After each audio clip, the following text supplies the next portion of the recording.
Hello, everybody, and welcome to the latest episode of Arcade Parlor. Wait, we're supposed to say that together, aren't we? We are. Let's do it. Okay. I didn't know. Well, let's do that together. Ready? The latest episode of Arcade Parlor. Okay. That was Nailed that it. was All good. right. That was good. That was good. We're there. We're there. We'll get better at Welcome that. in, everybody. This is episode 23. Today's date is July 20th. It's about 3:58 p.m. Eastern daylight standard. I think it's standard right now. Standard time. I feel like I go through this all the time, but I think it's standard time right now. And I thought they were getting rid of we that. want to say welcome. I wish. To yeah, I wish. Welcome to those who are here live on twitch.tv/arcade parlor. Great to have you here tonight. And we also want to say hello to our listeners who are listening on the release day, which will be July 22nd, July 23rd, 20. What is today's the 20th, right? Yes. It It is the 20th. Episode Host of the is podcast. the 22nd. Yes, it's 22nd. Why am I'm thinking it's Friday. We never do a podcast episode on Friday. I don't know what's going on. I am your host, Pancho Taco, also known as David. And I welcome each and every one of you here. I'm also joined by some really cool people here as I look around the room. Ashley, hello. Welcome back again to episode 23. Thank you for not saying cool people and Ashley. I appreciate that. Well, no, you're cool. You're cool. Thanks, Ponch. Good to be here today, my friend. Yeah. How are you doing?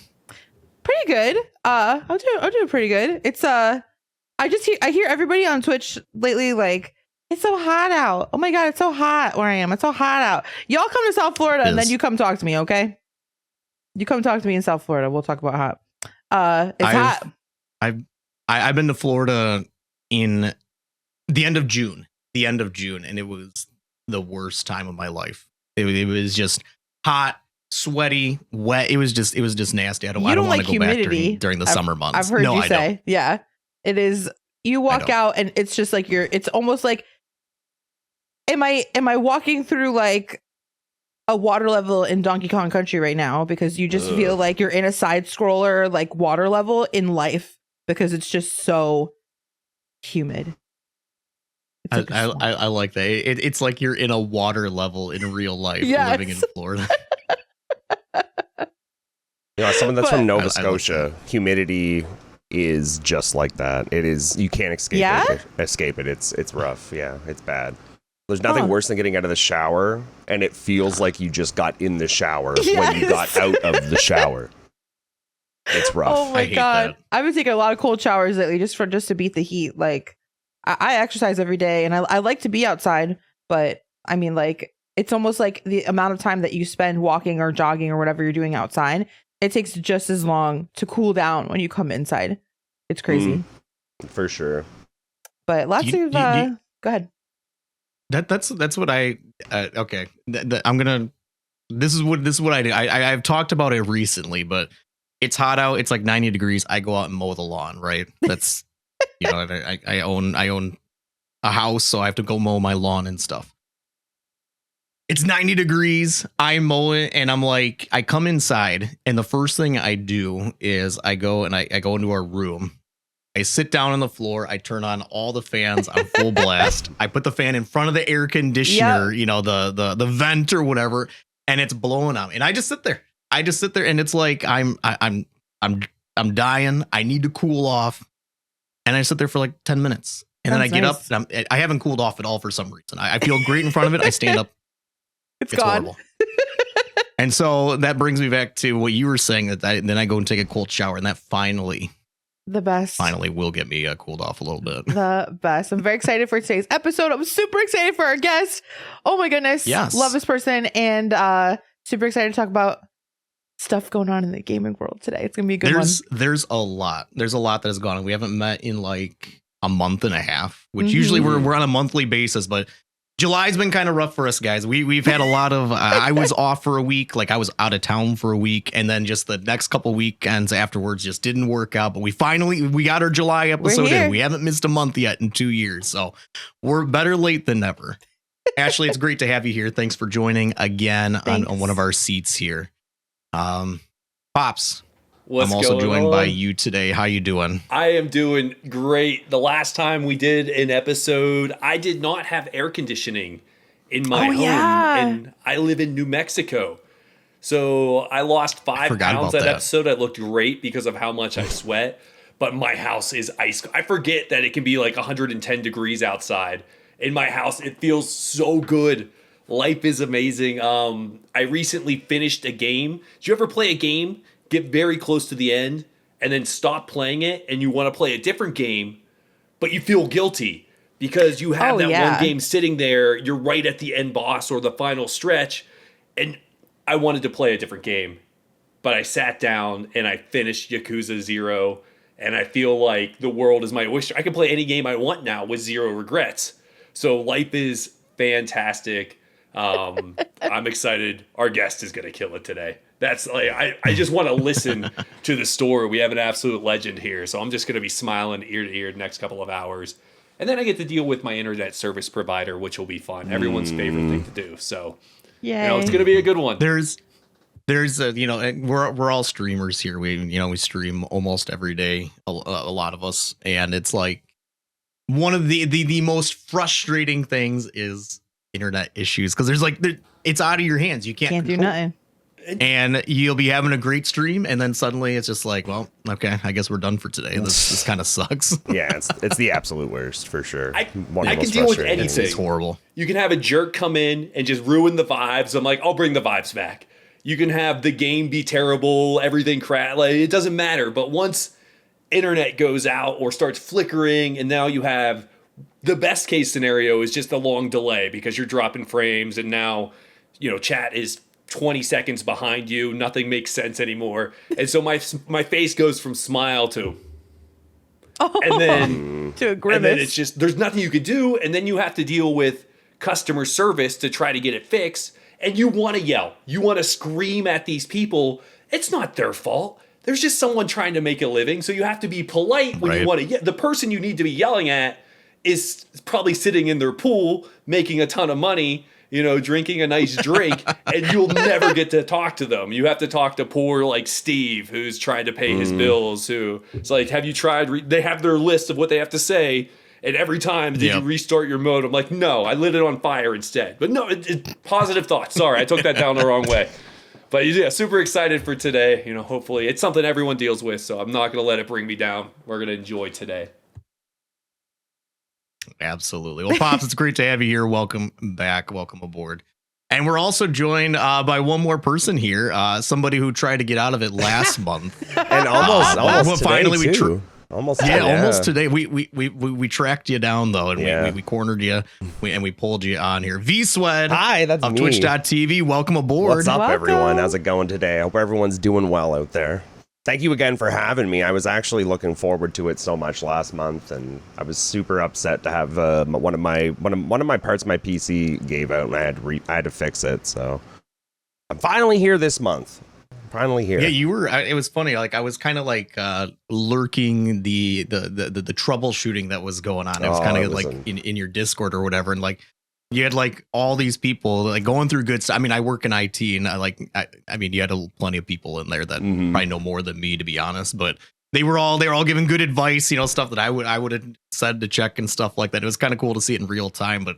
I know you basically, it was like your hard drive or something like that, the M2 drive. Yeah, the worst part about it is that, you would think that because like I'm a full-time streamer, you would think that I'd be really good at PC stuff. I am so bad at PC stuff. If I didn't have my wife to help me, I don't know. And of course, Discord, you saw how helpful Discord was. Yeah. Like I would be lost, absolutely lost. But yeah, it was my D drive, not my main drive, but like my backup drive that gave out on me, so I had to do all that lovely stuff to get it back up and running. But I'm here. We're here this month. It's gonna be a good episode, I think. Well, I know it's gonna be. I know it's gonna be a good episode. It's gonna be fantastic. Yeah. Oh yeah, absolutely. Yeah.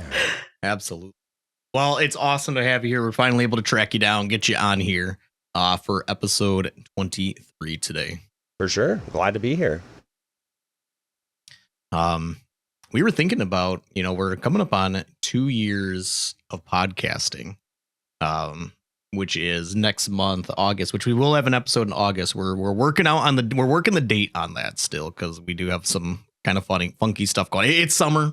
A lot of people are off and stuff. We have a lot of stuff going on. But we are going to we will have our 20. It's going to be, we have some plans for it, stuff that we've been talking about behind the scenes. Going to be a great time. Maybe some bonus stuff coming up, but stick around. We'll definitely keep you guys updated on everything that we're doing. It's going to be awesome. It's going to be awesome. 2 years of podcasting. That's nuts. It's a long time for sure. Yeah, absolutely. Now, before we get going, last month, we had an email come in asking us about what shows that we're currently watching. We had one come in here, and I gotta ask, Ashley, you had talked about a show that you had just started that somehow you'd never watched before. You just started watching The Sopranos. How is that go? How have you finished it yet? Where are you at in that? It's a great show. Great show. So let me start off by saying I'm Italian, if you didn't know. And when I told my dad that I was watching The Sopranos, he was proud of me. Like I got an A on my report card, proud, like that. And I have 3 episodes left. I just watched one last night, and I have 3 left, and I would like to cheers my I didn't know this was happening. I swear I had no clue he was going to ask me this question, but I'm going to cheers my Tropicana orange juice, not sponsored by Tropicana, because I am addicted to orange juice, because every 10 seconds Tony Soprano or Meadow Soprano, they're drinking the Tropicana out of the fridge, and now Soprano, and now all I want is orange juice all the time. It's an incredible show. I'm super behind on the only other TV show that I watch, House of the Dragon, because I am addicted to Sopranos. I cannot stop. I didn't watch TV for almost 2 years, and then I was like, you know what? Poncho's been telling me forever, try Sopranos. My parents have been telling me to watch it. It's like every time I watch it, it's like I'm at my family reunion out in Rhode Island with all my Italian great aunties and uncles. Like all of them, minus like the violence, are just like my family. Minus all the murder. Right. It's just like family reunions minus the murder. I can't even tell you. Like I was like, I know a lot more Italian than I thought I knew. All bad words. But I know a lot more Italian than I thought I knew just watching the show. And it's just, I just laugh every time. I can't believe how much it mocks my upbringing. Minus the violence. Well, it's funny because I've watched it. I mean, I only watched it like in the past 2 years or whatever. And I've watched through it twice, and I would come into your stream at night, and I'd be like, Ashley, guess what I'm doing? You did. I'm learning about your culture tonight, and you would know exactly what I'm talking about. Yeah, I'm glad you're liking it. Like when they would drop the episode in HBO. Yeah, me and my buddy. It was in college, I think. Me and my buddies would all get together, and it was like an event. We would all get together and watch the episode drop, and I'm kind of on the fence. Do I like it when they go weekly now with streaming services, or like with Fallout, they just dropped all the episodes at once, binge away. And so I enjoyed X-Men every Wednesday. I could watch X-Men 97, but I also made a date with the wife, and we stayed up all night just watching as much Fallout as we could. And like, I don't know which way I prefer, because there's pros and cons to both. Which way do you guys like watching a show? Like all at once, or do you like the weekly drop of an episode? Depends.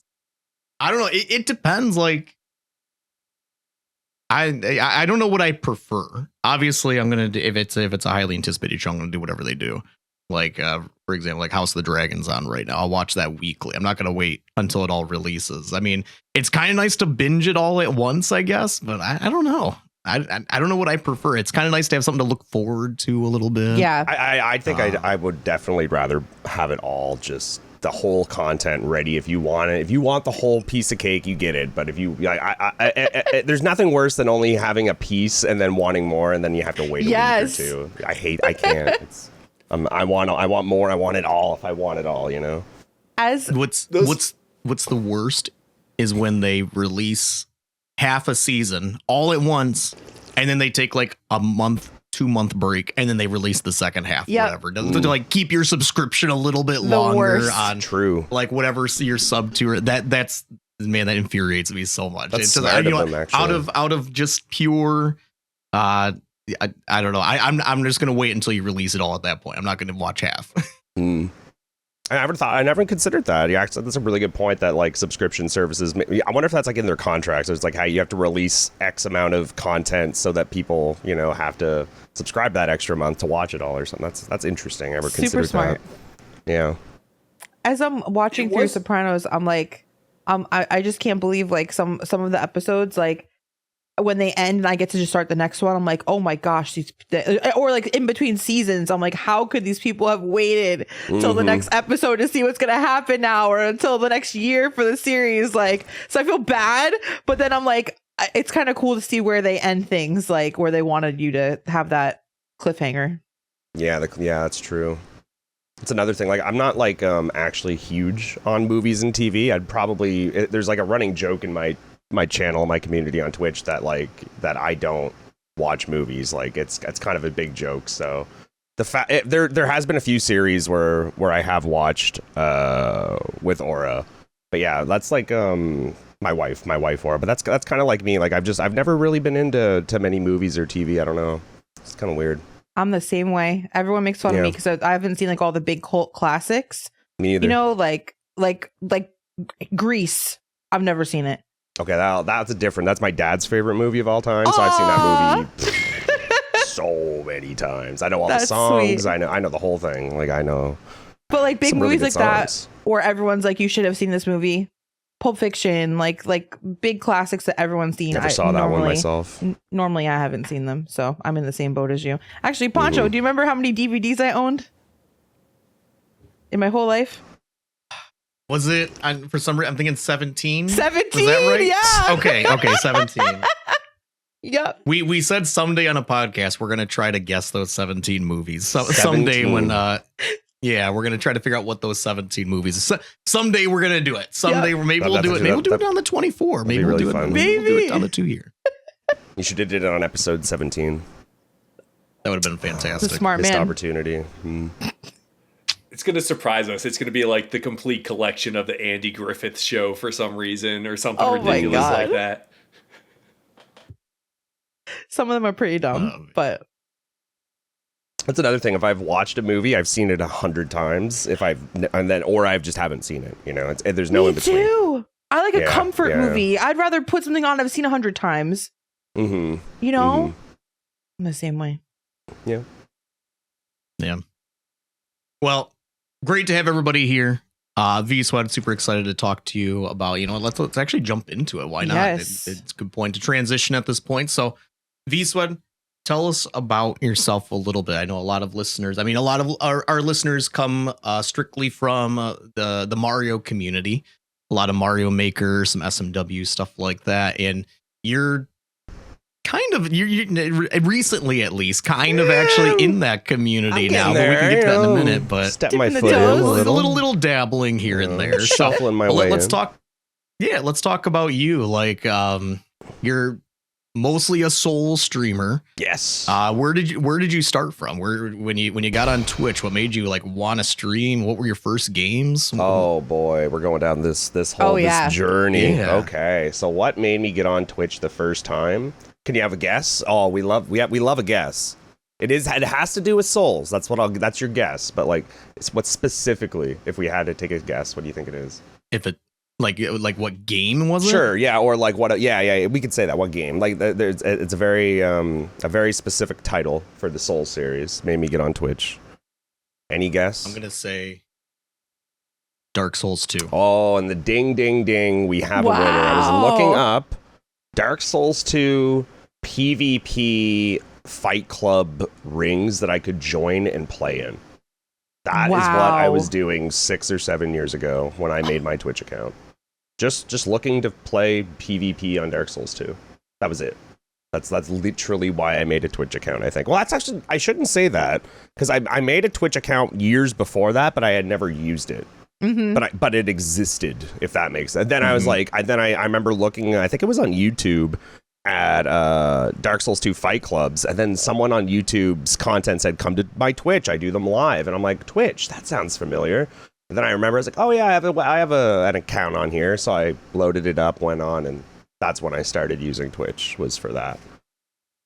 The real reason I made an account was when Patty on his YouTube made a Twitch account. So because like, I think Patty was one of the first content creators I watched. Like I watched Patty when I was like 16 years old. So it's kind of funny that like literally 16 years later, I'm still watching the dude, you know? So I think he was the reason. That's nuts. Yeah, no, it really is. It kind of That's is. nuts. It's kind of surreal because like back then he was just starting out, you know, he had like 200 views a video. So he was just someone I happened to watch. And now 16 years later, still watching. It's kind of crazy actually. It's kind of crazy actually. But You can watch with live interaction. now, too. yeah. So I remember he said that he was going to have a Twitch channel. So I was like, oh, well, if my YouTube guy's going to have a Twitch channel, I better get a Twitch channel, you know? Mhm. But I made it and never watched it. And then years later, it was for Dark Souls 2. That's when I got on it. That's when I really got on it for sure. Yeah. Wow. Yeah. How did you get?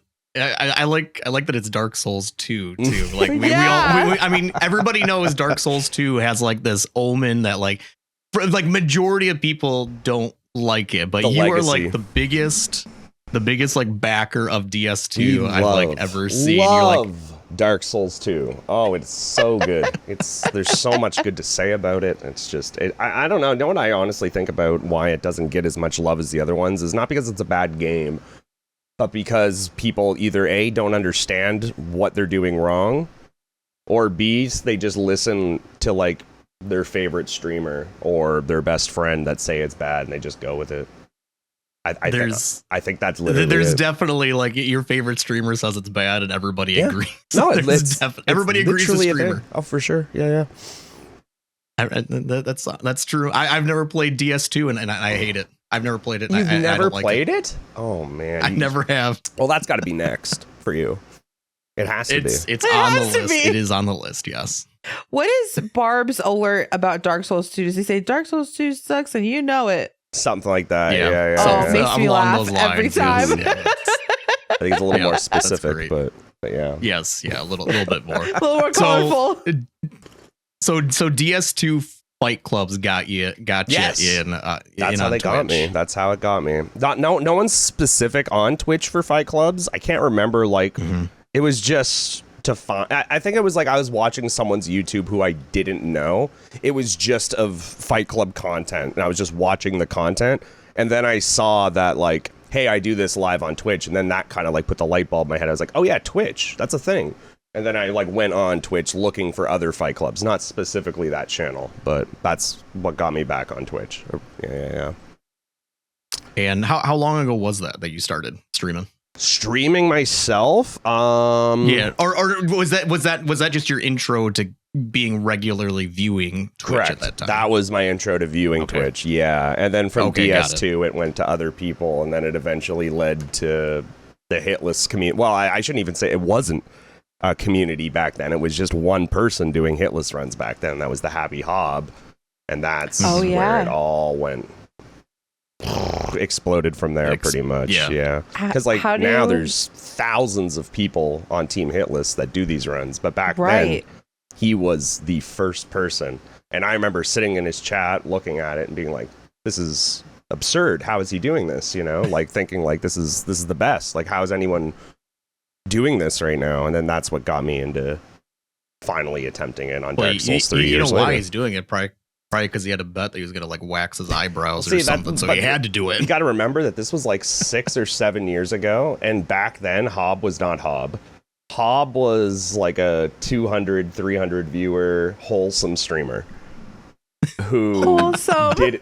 And like if you knew Hobbs chat then compared to now, it is like night and day difference. Like it's pretty remarkable to think back how it was back then. But I think my 95 month subs coming up in Hobbs, I think. So wow. Yeah. That's a long time. That's my biggest one on Twitch for sure, by quite a bit.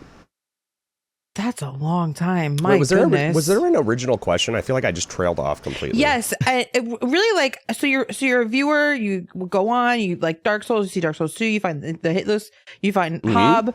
Hit list is cool. How do you go from there to hitting go live for the first time? Easy, because so at the time Hob was doing DS1. DS2 was out, but like I'm not sure if everyone hated it at that point. Might have been too new. Yeah, because like at the time Hob was doing DS1 hitless, and I don't know if that was just his preference at the time or if that was or if DS2 hadn't been out yet. I'm kind of like missing my timeline. I think DS2 at this point had been out. It had to have been, actually, because that's how I got on Twitch. Had to have been out at that point. So he was doing DS1 just of his own volition. And then I think DS3 was on its... That's exactly what happened. DS3 was on its way out. It was being released right at the time where he got his first run. And then DS3 came out. And then that's when I think 2 or 3 other runners emerged from the community. And it became this race for world's first on DS3. And it was so cool to watch that about a few months later, after the world's race was done, I was like, I'm trying this. And I needed a way to record it. So I clicked go live. Didn't have a webcam, didn't have a mic, just wanted to record my footage. Just record the footage. That's all I was here for. And then that was 6 years ago. Oh my 7 years gosh. ago. At what point were you like, Twitch is actually kind of viable? Like, you're starting to get some income on there, and you're like, what? Because are you're full time streamer? Yes, like, I am do you do a job on the side, or is it just Twitch? Just Twitch now. Okay. So basically, I moved to California to be with my wife Aura, and I was in the process of getting, paperwork done of becoming an American officially and all that. So it was kind of hard to, find work and do anything. So I was like, well, I might as well just stream and stream every day kind of thing, and just stream. Because before stream, I was managing a Dairy Queen in Canada. So I quit Dairy Queen, moved here, and now I'm here. So I just went full time, and now I'm still full time, and it just worked basically. I did it so that I could be with Aura pretty much here in California. Aww. Yeah. So I mean, like it was a great push to make me go full time. That was the push we needed, I guess. Y'all met online? I met Aura. Aura. I was about to say. Oh boy. Yeah. Okay. So I met Aura. So I could say you guys have one guess, but you could have 100 guesses and you'll never guess it. But I'll just tell you is I met Aura on PlayStation Home on PlayStation 3. If any of you know what that is. I never played it, but I know what it is. You build your avatars, right? And you kind of like have a it's kind of like a life. Remember like Habbo Hotel? Remember that from like when we were kids? Yeah. It's kind of like that, except on PlayStation. You can like go around. You can play like, I think you could play like pool. You could go like talk to people. You could like walk around, do stuff with your little avatar. Remember that? Any of you guys? Yeah. No, I mean that's where I met Aura. That was back on PlayStation 3 where I met her. When you make an avatar, like, what's your approach? Do you make it look exactly like you, or do you make it look like something cool, or do you just...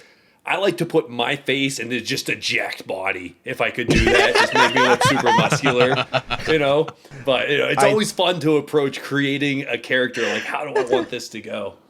I think my character back then was as close to me as I could make him, from what I remember. Pretty sure. That's funny though. Just make him as jacked as possible. I just like to make the ugliest looking whatever and walk around and say that's me. Yes, giant green afro. One of my favorite things. It's I mean, we've been talking about Dark Souls and stuff like that. Is people who just every time I tune into a streamer's playing it, they always have the ugliest. I mean, not that the user creation is very good in those. Like they're kind of ugly anyway, but they always come in with like the biggest noses and like it's the funny. Like at the end of DS3 or whatever, it's like this really serious note as your character like looks up at the sky or something, and then you just see like their profile and they got this nose that's like sticking like 3 feet out from them, and it just looks so stupid, and it's the funniest thing ever. It's fine. I cannot remember the last time I created a character. It has been a long time for me. When I was a kid, they used to be like super serious. How cool can I make it? The older I get, the more ridiculous they become, because I'm like, No one's gonna care what this guy looks like. Let me do whatever I want here. But something you mentioned earlier, not to jump back, but I think that's when Twitch is at its finest, when a whole community is going after something like the first person to do Dark Souls 3 hitless. Yeah. And that's what I got sucked into Twitch, because the whole community was playing Grand Poo World 2. And I thought that was the coolest thing, where everyone's working together. We're trying to solve this thing. And it's recently the whole, we have to beat the final level of Mario Maker 1. That's when that was cool too. Cannot get off Twitch. Like, I am watching 24 hours, watching everyone do their runs. And I'm super bummed out that I missed that. Is that something that still goes on, like when a Souls game drops or something similar? Like, who's the first person to beat this hit list? So that's something I'm going to look forward to now. I think the last one was, the big one was Liza P. But I grinded that, I think, for 3 months, and I got world's fourth, I think, something like that. Which That's so sick. I wasn't even going for world's first, but it is a thing. I know a lot of people, like, when I do these runs, I'm not like, gotta get world's first. It's more like, I just want to do it. And then like that's how all of the runners think. None of the runners are trying for world's first. It's just, we all just want to do this. The community builds that idea. But has anybody done Shadow of the Erd Tree yet? Hitless, or is that still being worked on? Hob just did it, actually. He did? Yeah, really? He just did it. Shoutouts to Hob. We love Hob getting a run. We do. Because wow. but the thing about it is, like, I don't know, like, the rule set exactly, because, like, have you guys done the DLC? No. No, so, like, I don't want to spoil it. Are you planning on it? Because it's weird. Well, I've watched like all of it. You do the whole thing. I've watched everybody. So okay, so there's a mechanic that might not be like super obvious from just watching. That's the Skidoo blessing or whatever it's called. Have you heard the Skidoo blessing? Have you heard that term? I've heard the term. Yeah. So that is an item that drops in the DLC, and there's a lot of them, and you basically just get it from exploring the map and killing certain things, and that makes it, the more you have, the easier time in the DLC you have. So okay, it's interesting because I don't really fully understand it myself, to be honest, but I don't. Is it more like, can you go into the DLC at level, let's say, I don't know, 100, and like, what would be the difference between having none of these blessings and having the max amount that you can find? I wonder what that difference is, because I don't know. Like, I've only done my first playthrough of the DLC still to this point, but Hob has done what he has said as the DLC hit list. So does that mean that, like, he started the DLC with nothing? Did he start the DLC with a character? I don't really know how that works. Mm-hmm. Sure. And you guys haven't played, so I can't ask your guys' opinions, I don't right? know. So it's kind of an interesting, because you can't just like start the DLC. You have to like work your way there. Yeah. Right. So you have to like beat Moog or whatever. Right. So like minimum. Did he do all that and then the DLC hit list? Did he just start at the DLC with like a juiced character and just steamrolled it? I don't know. I have no idea what he did. People just said that he did it. So. A lot of layers to it. I didn't even think about that exactly, with the DLC. Right? I know that you guys might have heard of Gino through the grapevine. Gino Machino. Mm-hmm. Yeah, he's like the best by a mile. Like, he's just so good at these games. Like, there's no one that compares to him. There's a couple. Anyway, he's really good. But he is doing a run, the same thing, but he is starting at the DLC with nothing. Zero. No, nothing. So he worked a character all the way up there with nothing. No, he actually just cheated his way there to start there with Okay. nothing, period. Got it. And then made a save state, and he's like, all right, so for every time I do attempts, we're starting from this point.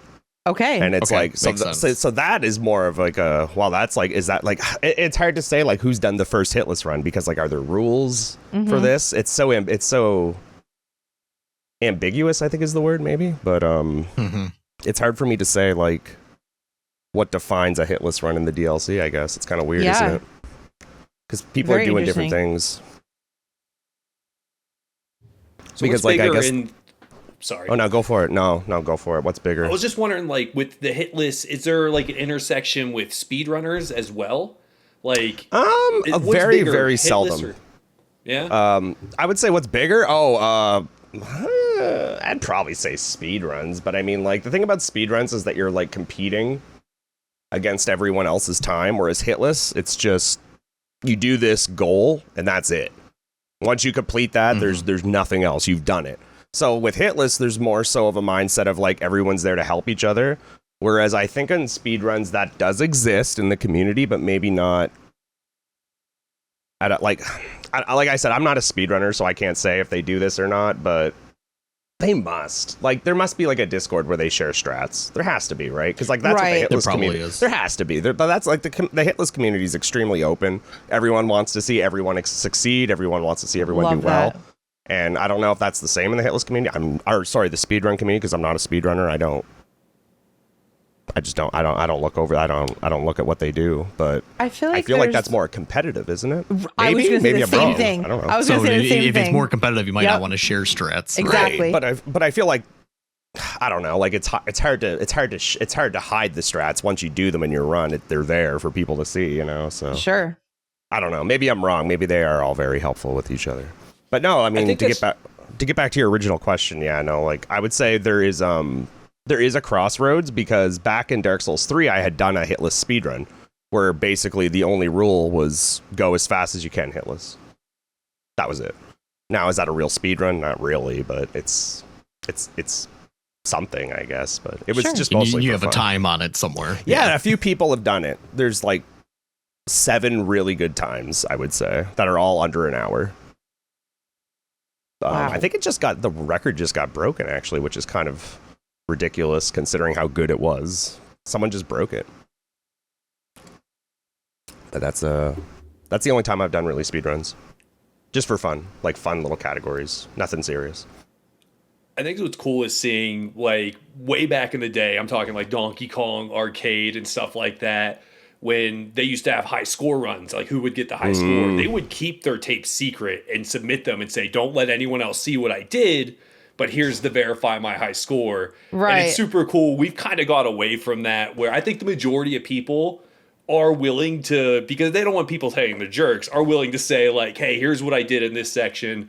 Obviously, you're going to have the footage. Like, you can find the footage for the most part, and you can just go watch it, because I doubt they accept runs anymore without the actual footage. If they do, that seems like I would have a lot more first place, speed runs, because I just feel like, I totally did that. But I think for the most part, from what I've seen, people are willing to like, hey, here's what you do here. Here's what I did through this section. I know I played a little bit Jurassic Park on Sega Genesis speed run, because it's only like it's 6 minutes long. I'm like, I can play good for 6 minutes. And I went into the Discord and they have breakdowns of exactly what they do, every situation. They're working together. I think it's more, instead of who has the high score or who has the fastest run, like, let's beat the game instead. Like, let's make this game, shrink the time as much as possible. So, like, I'm not big in speedrunning either, but I think for the most part, people do tend to work together. It's more us versus the game, like you said, which is super fun. I love when communities get together just to try to do something that the game creators have to be like, what are they doing? This is nuts. Like, they did just completely blew open Dark Souls 3 speedrunning. About 3 months ago, they found something massive. It made me load up DS3 and mess with it because I was so interested. Wow. But basically, what had happened is in Bloodborne and Elden Ring, they found that you could do something called ladder storage, which basically, long story short, is you can trick the game into thinking you are climbing a ladder. And then basically the game thinks you're on a ladder while you're out doing whatever you want, just playing the game normally. And then when you quit out of the game and load back in, it loads you back to the ladder you're on, that the game thinks you were on. But it still counts everything. So what you can do is you can save a lot of time by saving your position on a ladder, going and fighting a boss, quitting out of the game, and then boom, you're back on this ladder, and then you continue on. So this blew the game wide open, because not only could you do that, but for some reason, whenever you do a ladder storage, like, you're playing the game normally, it looks normal, but for some reason it skews your character's hitbox just a bit. And if you run into certain walls, and when I say certain walls, it's most walls, you just run right through it. And you kind of like glitch out of bounds. And this has opened up the entire game from the ground up. And it has been really cool to see my favorite game get completely reworked from the ground up. It's been really cool to see the last few months. Does it affect like enemies the way that they like, do a lot of enemies like still, do they all try to like kill you, or are they like kind of like pretend they're not even there if the game thinks you're like on land? Oh yeah, no, the enemy's AIs. Do they still? Oh yeah, everything's normal. The only thing is you've tricked the game into saving your position on this ladder. That's the only thing, and it skews your angle for whatever reason. And what made that so good? Sorry, I think I have a hiccup coming. Hold on one sec. Excuse me. I'm fine. I'm sorry, but I think Craig will take that out for us. You hear that, Craig? Right there. The what's nice about this skew is that Dark Souls 3 is kind of notorious for having a pretty difficult speed run because of all the skips that you'd have to perform and how precise they are and how extremely just difficult overall they are to perform. This new skew that skips all this new stuff basically now skips the skips that were difficult because new skips got found. So it's basically just finding new skips that replace the old difficult skips. Now it's easy. Now anyone can run this category and it's not that big of a deal, you know. But it's been really cool to see, for sure. Seeing like a game get that big of a find this old in its lifetime, it's pretty cool. When a new Souls-like game drops, it's like, you know it's coming out and you get it, what's your approach to playing it? Do you play casual, fun, enjoy it, or do you immediately go into, like, when you take that first hit, you're like, oh, how am I going to dodge that? Do you think right away, like, I'm doing this hitless, I know what I'm getting into, like, or do you just go to enjoy it? I play it as much as I can to enjoy it, but in the back of my mind, I'm always thinking, can I do this hitless? Is this possible? What am I doing? Like, that's always in the back of my head. I'm always thinking the of whole that. time. Oh yeah, I'm always thinking, and like, I was like, is that going to be possible? Like, what am I going to do here? But I am trying to enjoy it when I'm playing it for like Elden Ring's DLC. It took me 120 hours. My first time through it. 120 for a DLC. Just the DLC. Just the DLC. That's a lot nuts. For $40. That's pretty good, right? Yeah, that's a lot of content. That's a lot. So I definitely enjoyed it. In your subconscious, do you remember the first guy that hit you the rest of the time you play that game, and just take like extra pleasure in either dodging him or killing him? Like if it was me, I would remember that guy every time I played the game for the rest of the time. See, like with Hitless and Elden Ring, specifically Elden Ring, it's open world, so a lot of the time with Elden Ring runs, you can just stealth past everything, like literally everything. So if it's a random enemy in the open, I'm like, I don't even care. It's like I can just stealth past him. I don't need to kill him. And that's more so like the bosses, the critical points where I can't skip or like pass it. Like you have to face this in the run. What are you gonna do?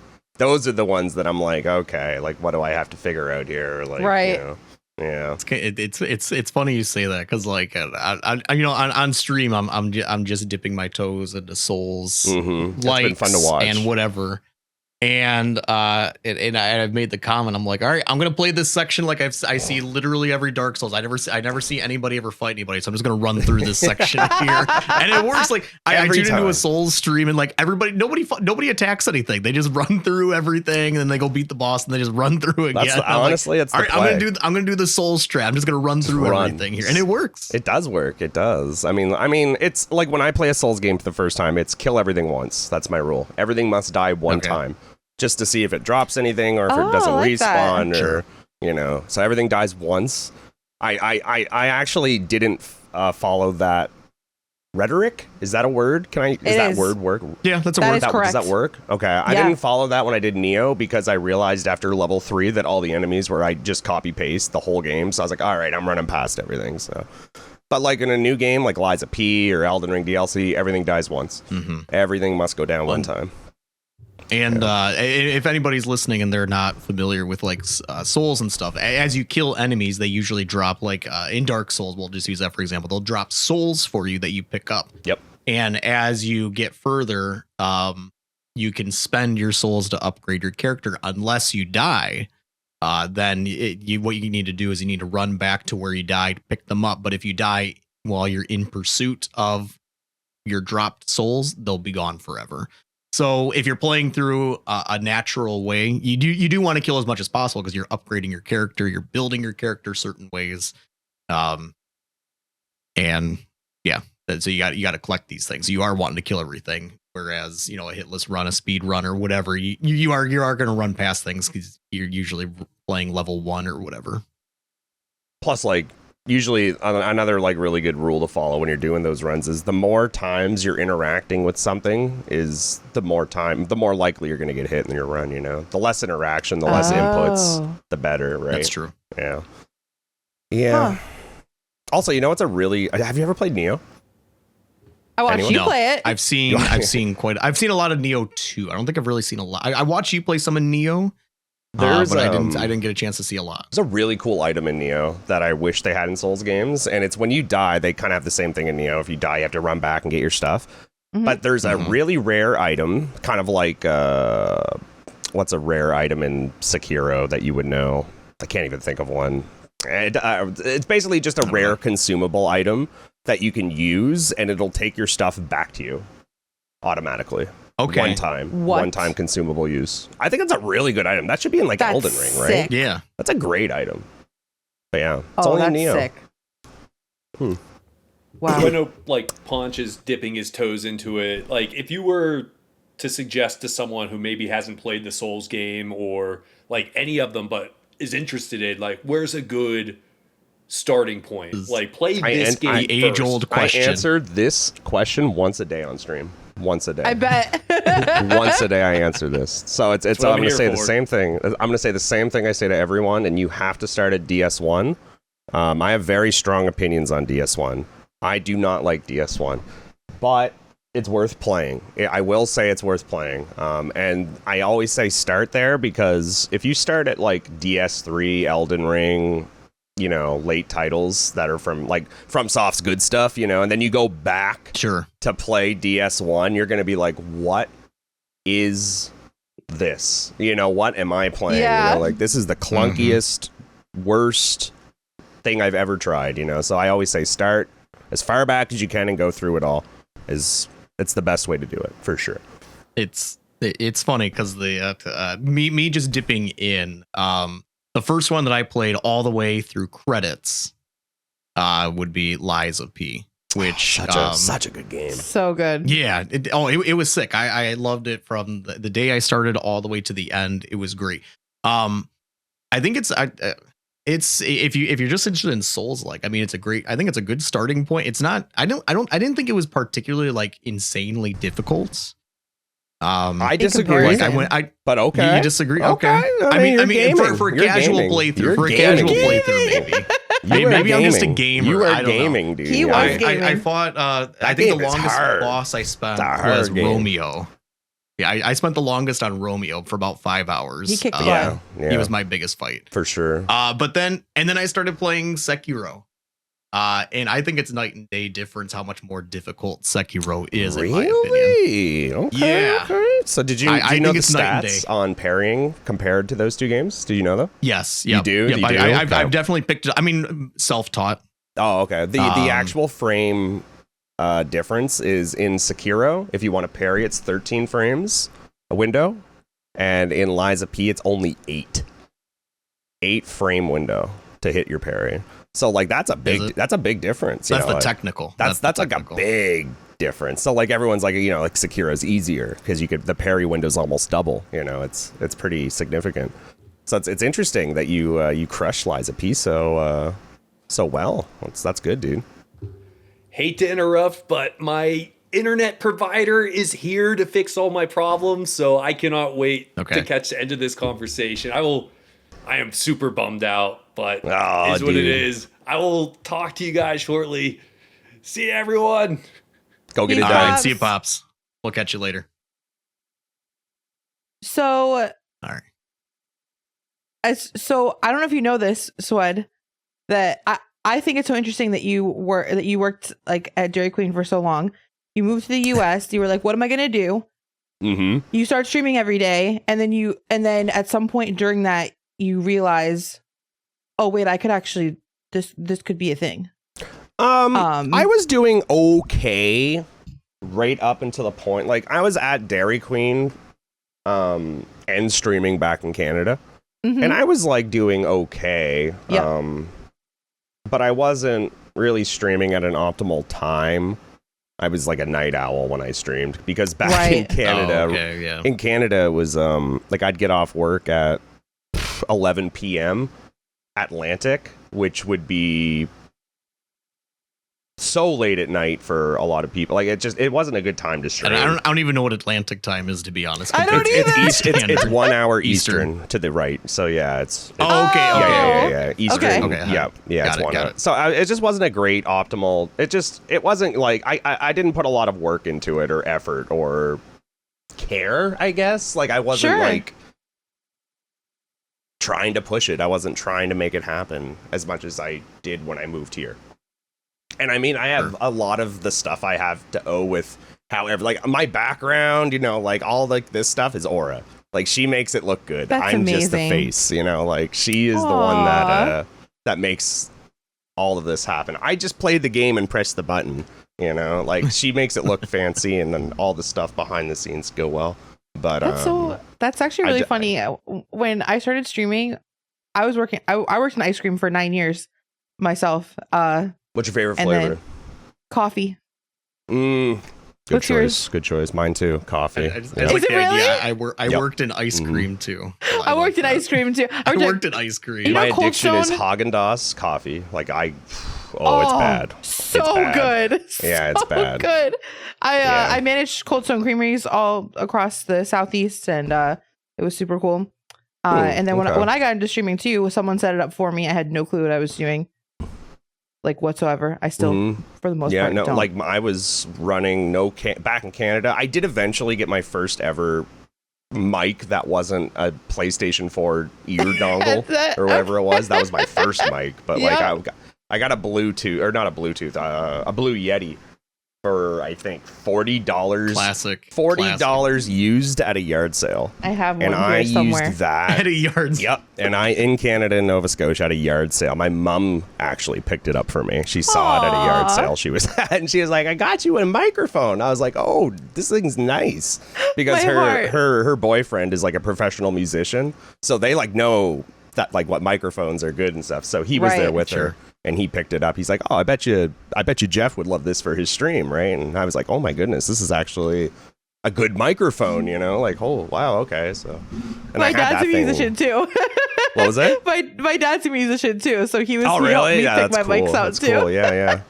And then I used that for like 4 years, and then I recently just got a new mic. This one, I don't even know the name of it, like an R320, something like that. I don't know. Sounds fancy. Again, Aura got me it. How long in your You just show up. That's all. I just Exactly. work Show here. up. how long in your Twitch journey, right? Like you finally get the microphone, eventually you get a camera, you're streaming regularly, and how long did it take for you to get partnered?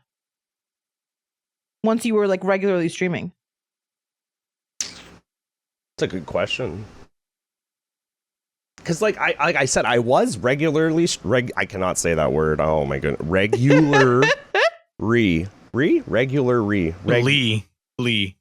That's 2 L's. Regularly. Oh no, there isn't. Okay, yeah, regularly. Yeah. I was not regularly. Yep, that's it. was regularly streaming for quite a bit in Canada, but like I said, I wasn't trying to like get I don't know, like I just wasn't like taking it seriously enough to maybe if I took it as seriously as I did back in Canada, I could have gotten partner. But I think when I moved here, it was like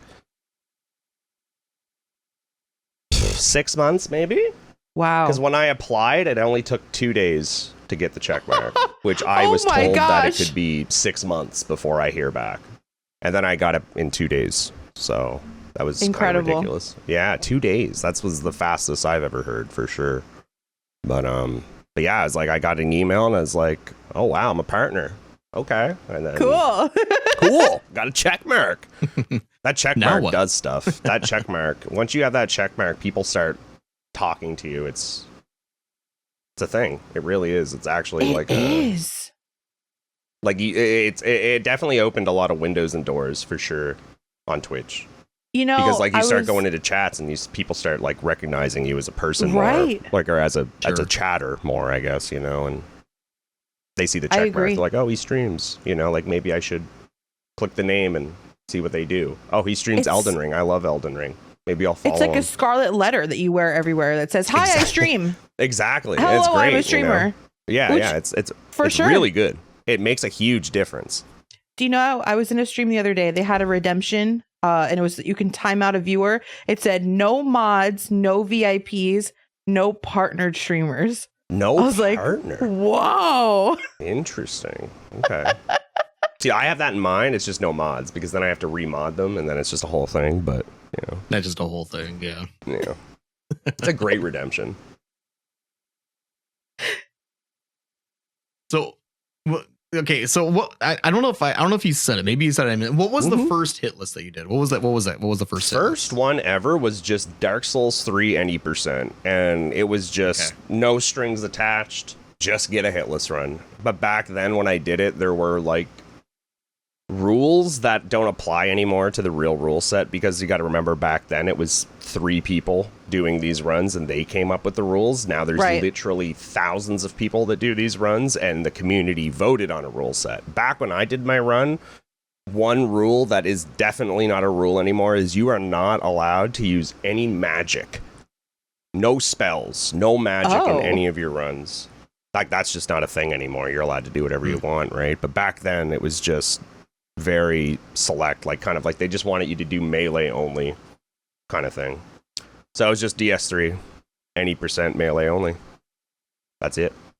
Pretty basic. I mean, the route looked a lot different back then because, like I said, imagine the difference between 3 people figuring something out compared to a Discord of 500 people trying to figure something out. So the strats over time got refined. So like if you went back and looked at a run in 2019 or whatever it was, you would be like, oh boy, what are they doing, like compared to like today. It's pretty ridiculous to think back to like what we thought was optimal back then to like what it was today, for sure.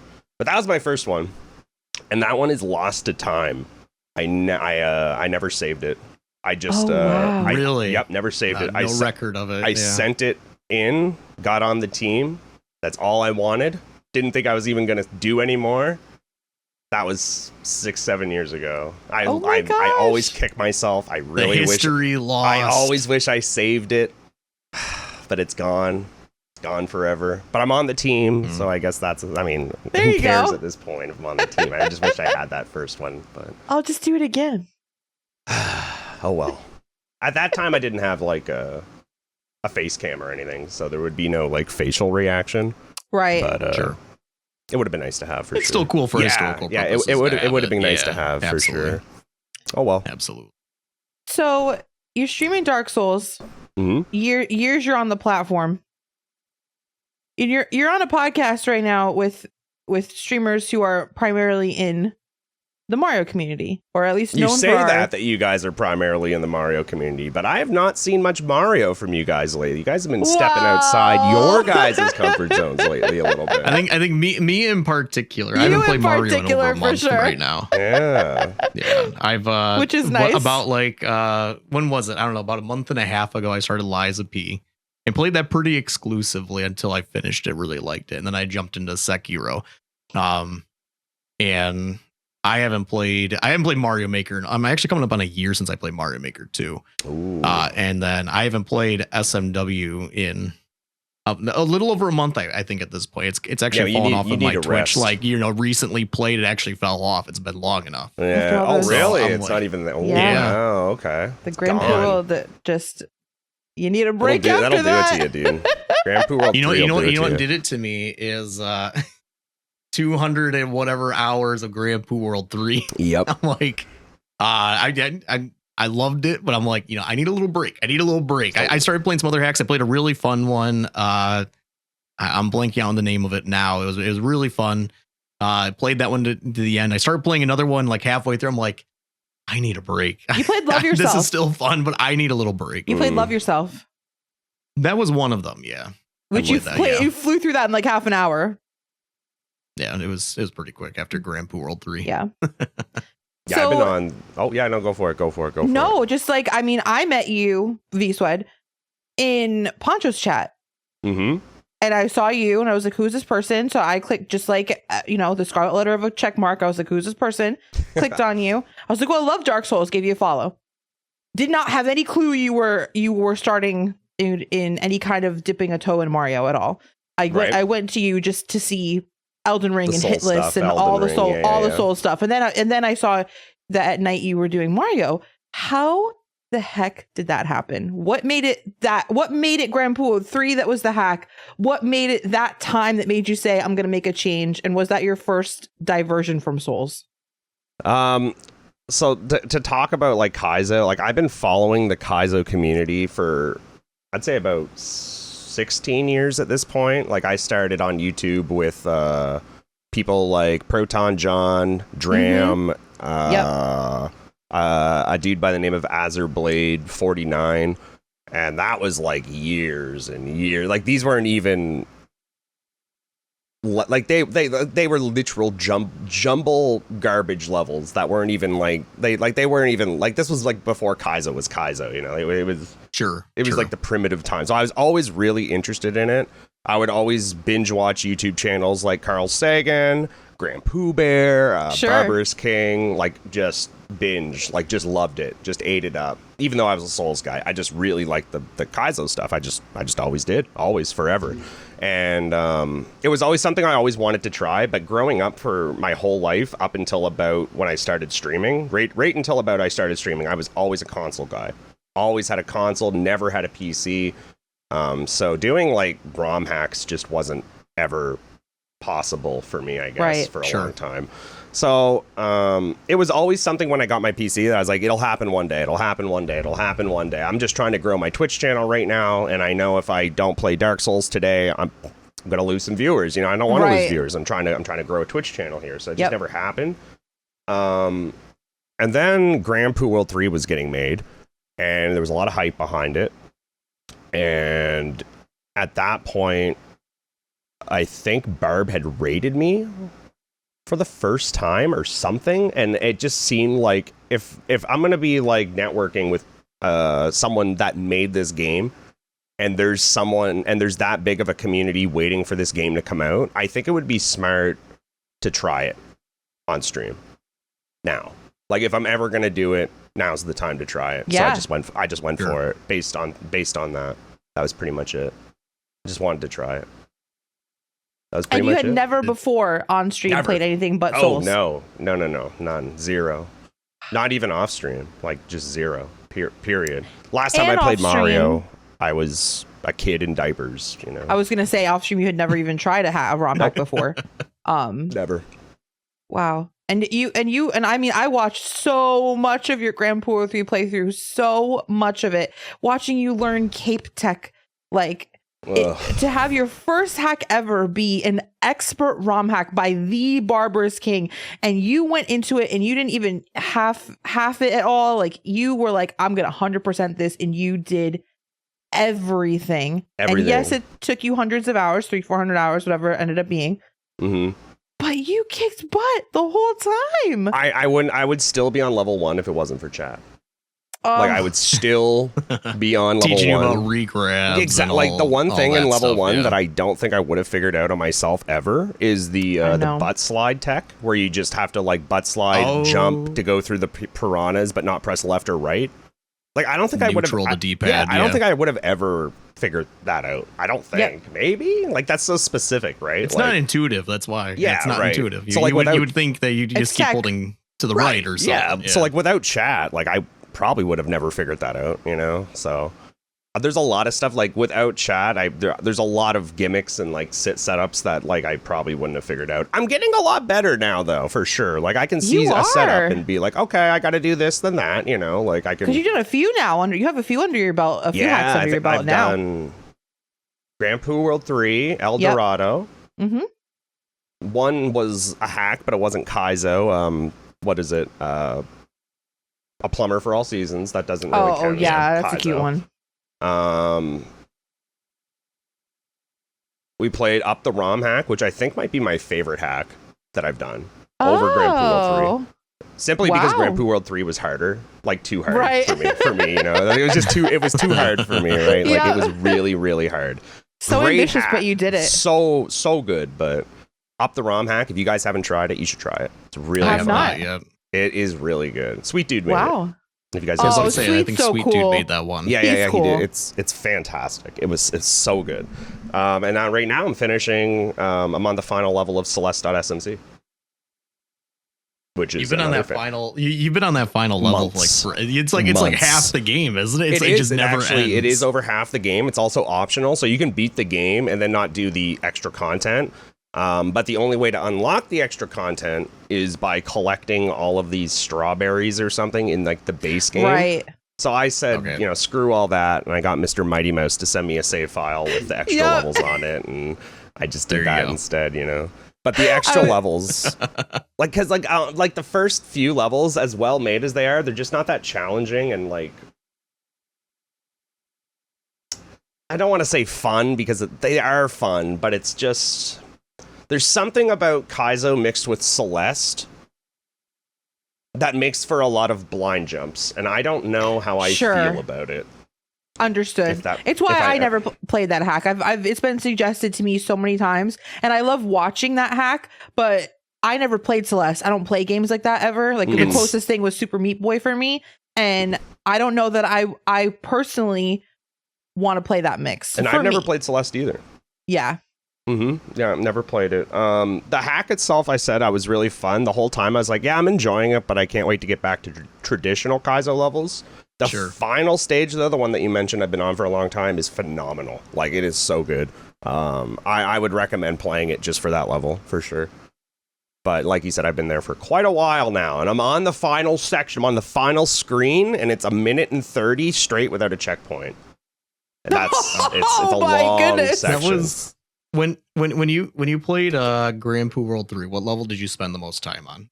Oh, I can by I know. by a guess. mile. The we can all get the same one as you. The Yeah. What was it? The lava level, the like gate, the volcano. The gate. Whatever the gate Bowser's one is. level. Yeah. Yeah. It's the one. It was like the callback level Yeah. that people say. I haven't played Grand Poo Neither World have 1 I. or 2. Yeah, neither have I I. only played 3. The Yeah, callback that- to Everybody's like, this is Marathon. the callback level to Right. Yes. the beginning of That 2 level or was something. hard for sure. Yeah, I don't remember how many hours I spent, but how long did you spend on the hard Bowser, the not Dry Bones, but the other Bowser? How long? Oh, I The think it level was I like know you itself- didn't have a timer. I on. think it level was you 12 spent 30. streams. 12 streams.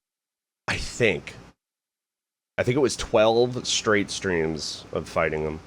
Something like that. Like I said, I didn't Yeah. or like you mentioned, I didn't have a timer, but I think it was about that.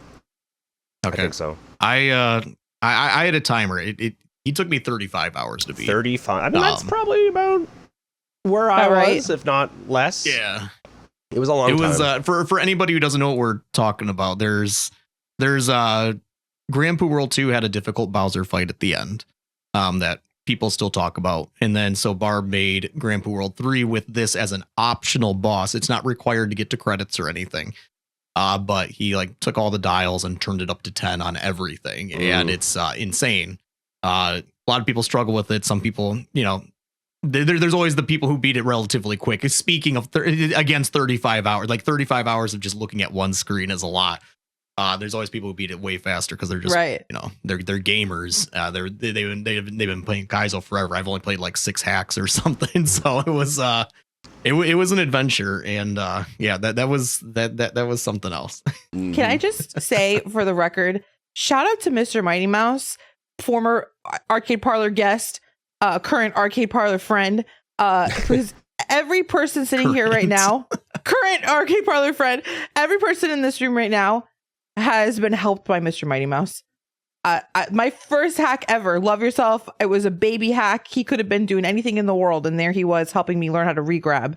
And both of your playthroughs of Grand Poo 3, and I see it so much too. Like it's really cool because I never, coming from Mario Maker and then going over to Super Mario World ROM hacks, it's amazing like how the support like changes in a way. And when people see you're starting out in ROM hacks, they want to be so helpful, and they want to like not necessarily like in a backseating kind of a way, but they want to make sure you understand like you have to do this trick, you have to hit this button at this time to do this kind of a shell jump and this kind of a cape tech and stuff like that. It's just been like such a supportive community so far that I've been in it. You know, people like Mighty Mouse who have the world record in the hack that you're playing, and there they are sitting there for hours watching you, helping you. Even Barb told me, like, if there's any questions I have, just message him, and he's got me. So awesome. But I mean, I never messaged him. I had chat. Chat was more than enough help. But yeah, I mean, everyone seemed super helpful, you know, like super wanting to see people succeed and get into hacks and stuff. That's really cool, for sure. Do you have like a Mount Everest right now, like a hack that you have in mind that you're just like, someday I gotta beat this hack? Oh, many. Oh, for sure. What's Juzz's hack?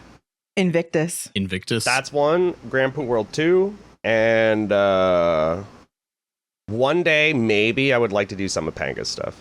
Wow. But Dram 1 and 2. Yeah, I don't know, because I'm not sure if I want.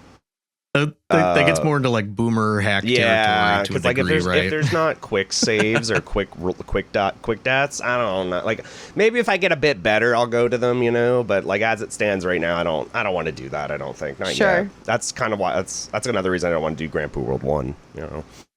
But maybe one day.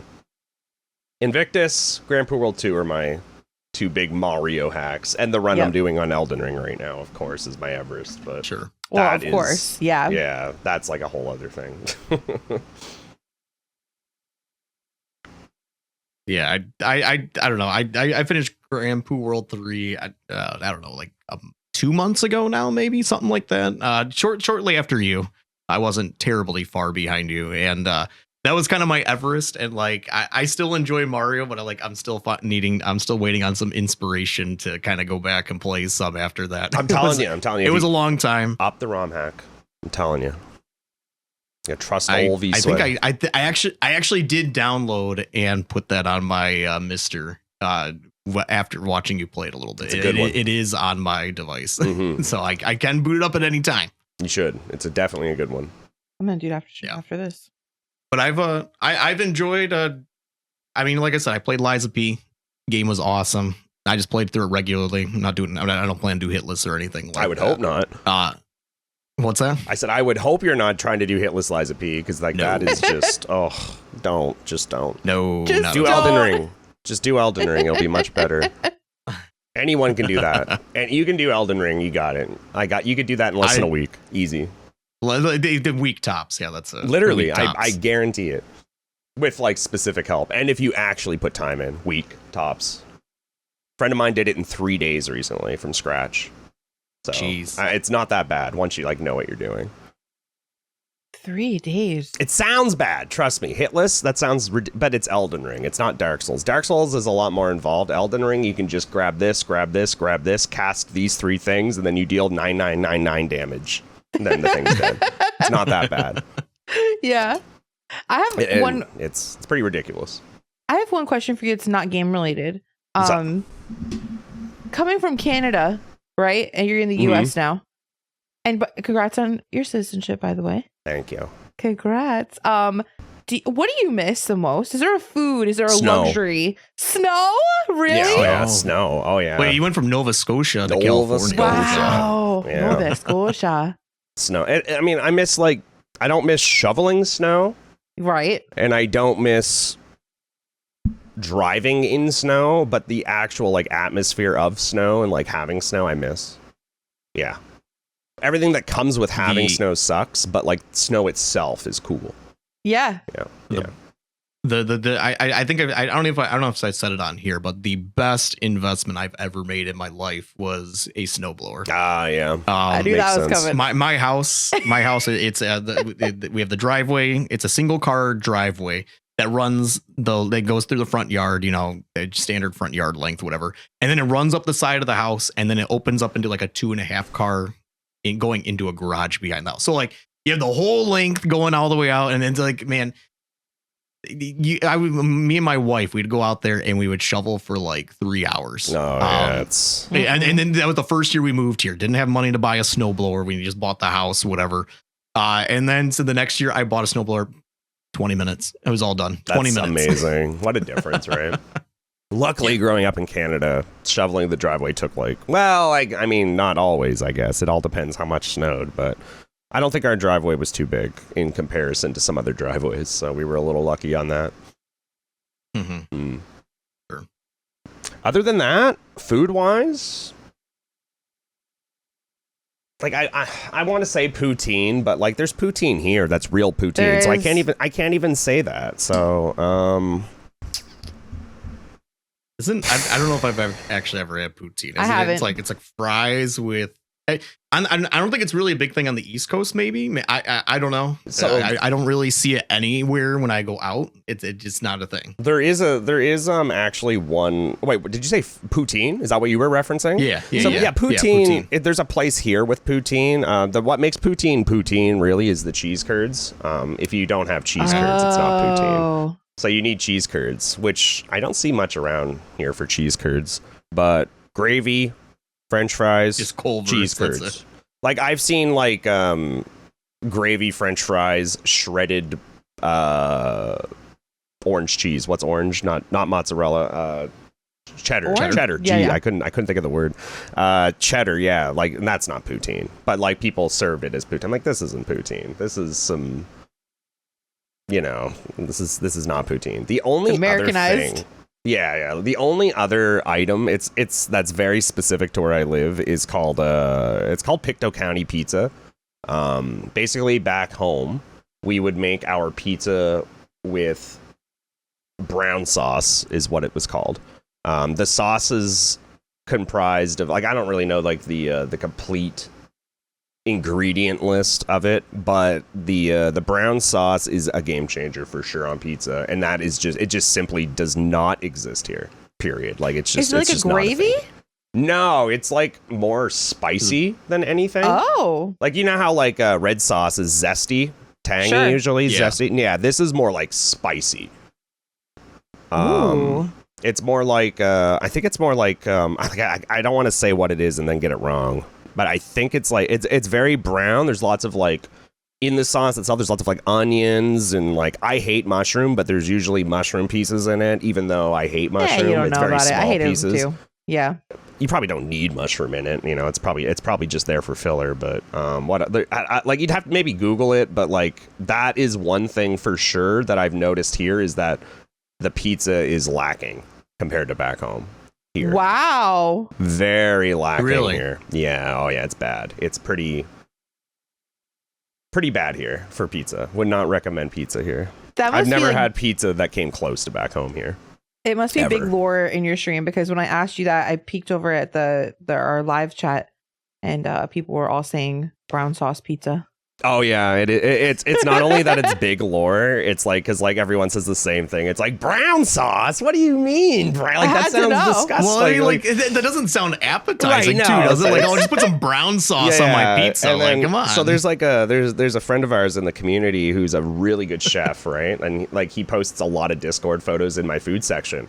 And it got to the point where he made his own brown sauce after ordering my brown sauce from my little old town in Nova Scotia. He ordered it and had Wow. it shipped to his place, and he made a pizza with it from scratch and like documented the whole thing in Discord. It was awesome.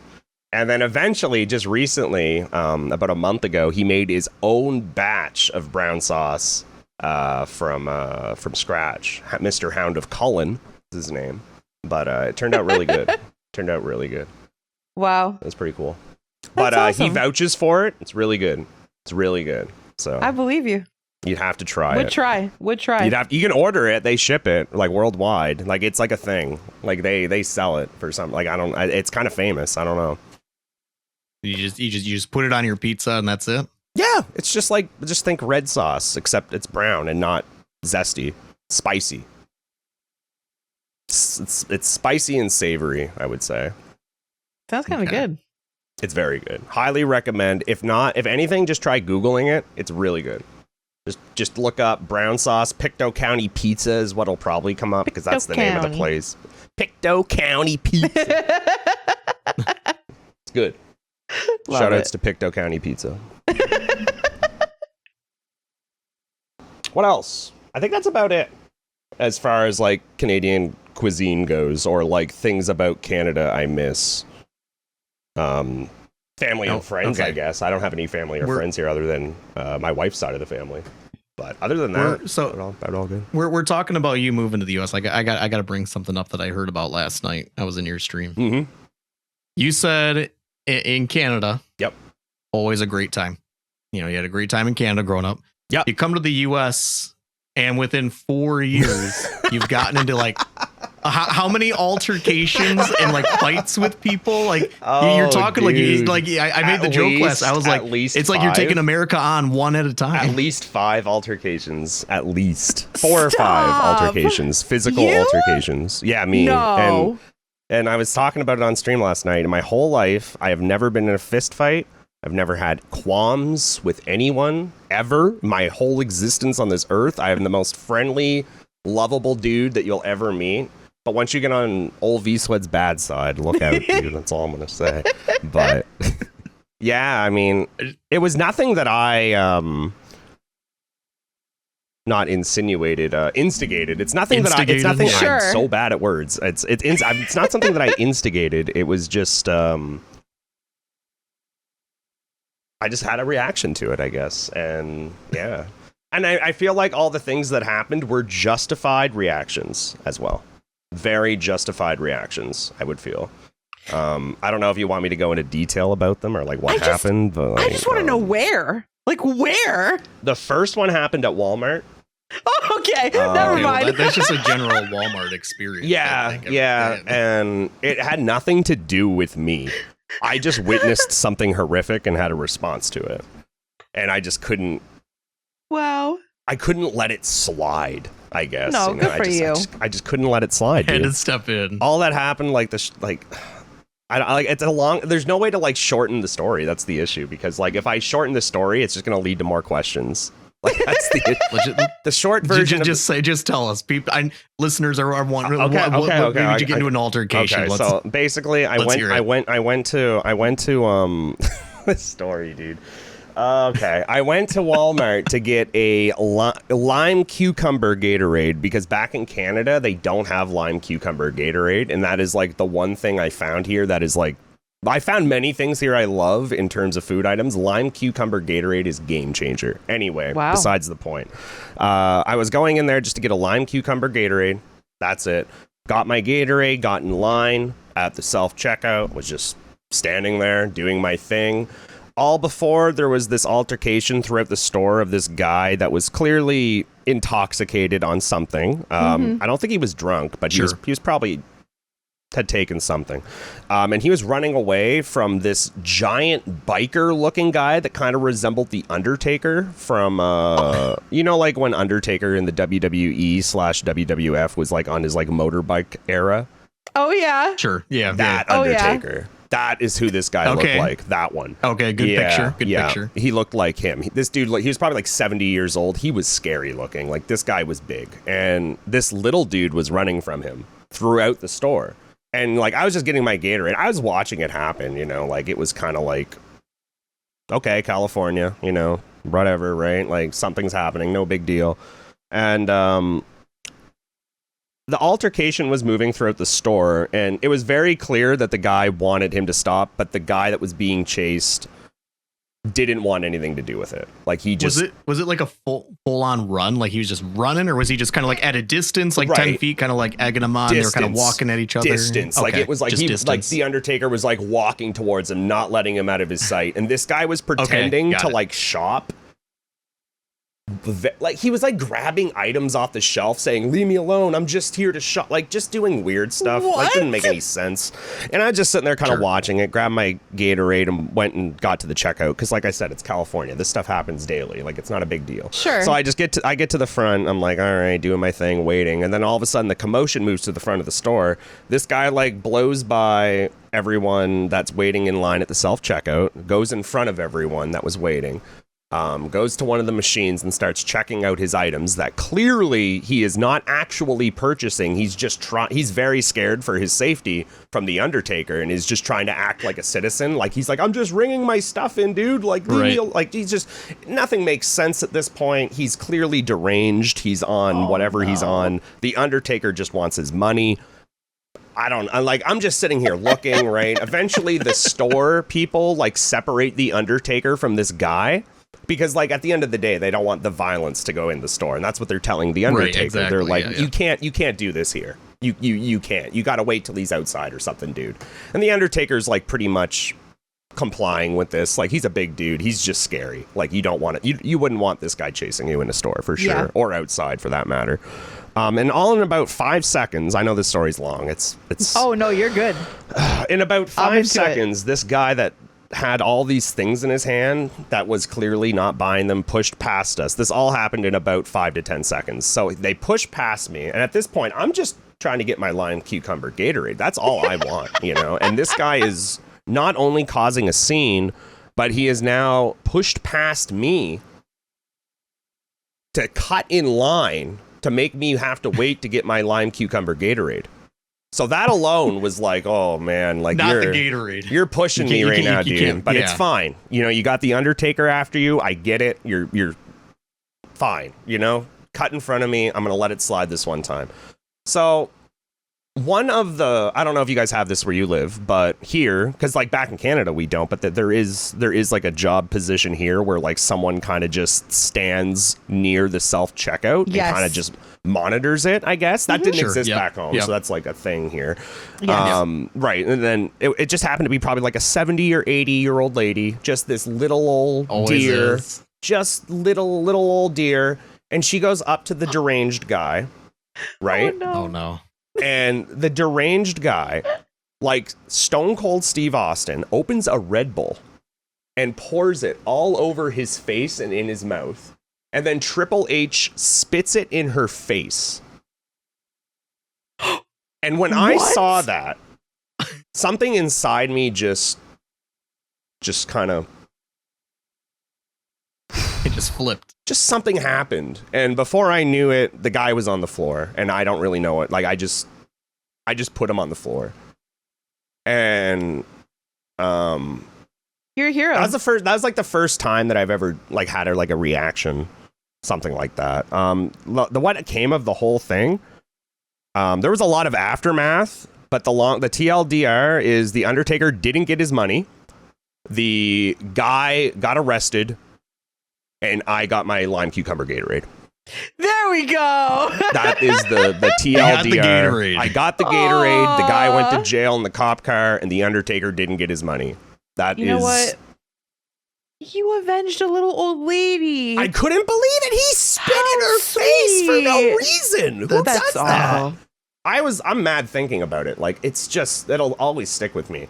Because there were so many WWF references through the whole story. Like, it's just unbelievable. Like, oh my God, we had Undertaker, we had Triple H, we had Stone Cold with Steve the Red Bull. Like, he literally opened the Red Bull, like, slid this far away from his face and did this. And just all over him, all in his mouth, and then just spit what came in his mouth in this poor lady's face. I have a Red Bull right unopened, so just like and I just saw that, and I looked around me, and like in line with me was just like elderly people and people that can't do anything, and I was like, I gotta do something right now, you know, like I have to do something, you know, like. You belong here in America. Welcome. You belong here. The people afterwards said that I have to leave because the police are on the way and they don't want me to get in trouble, so I did leave. And so they were like, thank you for helping, but you can't hurt people in here. You got to go. And I was like, all right, I'm going. Sounds like a typical day in Florida. I went. I never hit him. I just suplexed him. The guy. I didn't hit him. I think that's what you said last night. You're like, I've never punched somebody. I didn't punch him. I end up just suplexing. I suplexed him on the floor. And I feel like that's a more... What's a word? It's less sloppy looking, I guess, if you suplex someone, maybe. I don't know. It looks like you did it with intent. I don't know. Like, I don't want to go up and just, like, civilized maybe might be a decent word to use. More, like, I just didn't want to go in, like, swinging at someone. It doesn't look or feel right. But, like, what he did just seemed, like, so unjust. Because, like, I don't want to hurt anyone, but I also don't want him spitting in an 80-year-old lady's face, you know? And God knows what he did to the Undertaker. Like, who knows what he did to him, right? Like, what did he do to make someone like him that angry? Exactly. Well, I mean, it was probably drugs, based on what I saw. It was probably nothing good, I would have to imagine. But that was the first altercation that I had here. And that was probably the longest story. Most of the other altercations were minor compared to that.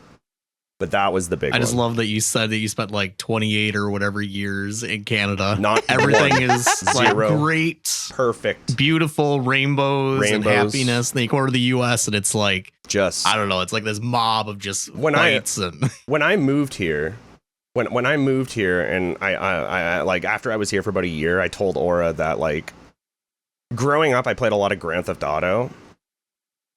California is identical to Grand Theft Auto 5. Like if you like just like play Grand Theft Auto 5 and you like just walk down the street with your character and like hear like banter with civilians, it's identical here. The things they say, like it's actually like it's literally just GTA here. It's kind of interesting. Rockstar does a great job of capturing like it's all satirical what they put with their games, right? It's all based off of reality in some way. Like if you watch the GTA 6 trailer, like they just mirror real life. Like as absurd as that trailer looks, it's like there's a news article about this actually happening. Right. Like it's insane, and like they do a good job of it. And clearly you're like living it over there. GTA 5 is kind of set in that area. Another thing I saw that was pretty recent that was ridiculous that I just saw it happen.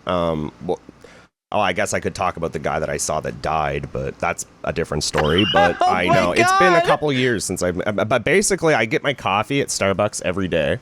It's just down the road. I usually walk or I'll just hop in a car and go grab it. Yeah, we got our Starbucks. Yeah. Cheers. So I was getting my Starbucks, normal, just grabbing my Starbucks, just doing my thing at the window. Walked up to it. I don't go through the drive-thru. I walk up. And then I just hear sirens down the road. And I'm like, yeah, sirens. Makes sense, California. They get closer and they get closer and they get closer. And then I look down the street and there's just a wave of cop lights. Just so many cops. I'm like, okay, something's cooking down the street here. And then just they keep getting closer and closer. And then I see that there's a car in front of all the cops. So it's a literal high-speed chase.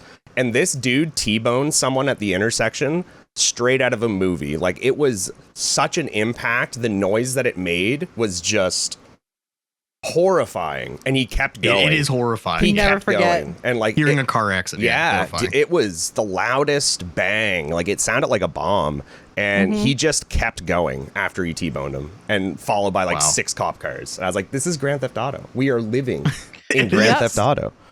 Do you know what's a little side story? He's the main character too. That's literally like it's ridiculous here. It really is. Side story, very minor point about car accidents. One time when I was managing Dairy Queen, someone drove a truck through our front of the building, and that sounded like a bomb when that happened. Oh my gosh! And he actually hit 2 people that were sitting in our restaurant, but they were both fine. Yeah, they were both fine. What happened is this truck, like, it was an older lady that was driving it, and she just couldn't hit the brakes or something happened, and she went right through the front of our building. I was about to ask, is it hit the gas instead of the brake, or was it in drive instead of reverse? I just remember it happening, dude. And I was working grill out back, and I heard it, and I was like, "We're under attack right now." Like I was about to be like, "Oh my gosh, someone's dead out front. Like something happened. Like someone just got shot. Something just happened." And I remember going out front and looking, and just seeing a truck in our dining room, and being like, "That's what do you do? What? Like, what do you do?" I was How do you even react? Like that's insane. Yeah, like it was the most wild thing I ever saw. And then the customers that got hit, it was just a whole scene that night. It sucks. We stayed all night and cleaned the whole place. I remember I stayed with the owner. The owner was really good of the Dairy Queen. Like he would be at the store every day, the owner. And I remember I called him and was like, so someone drove a truck through the front of your store, dude. And he's like, no, they didn't. And I was like, you might want to drive down and come say hi. And then he's like, no, really, Jeff? And you sure like, about that? And I was like, yeah, dude, they just drove right through the front. He's like, I'll be right there. And then he came down, and it was a whole thing. Oh, man. Yeah. Wait, I can't imagine. I have a side story I have to tell because it reminded me. If you didn't know, I worked in the tanning industry for like 7 years. I managed tanning salons. I used to be a spray tan technician.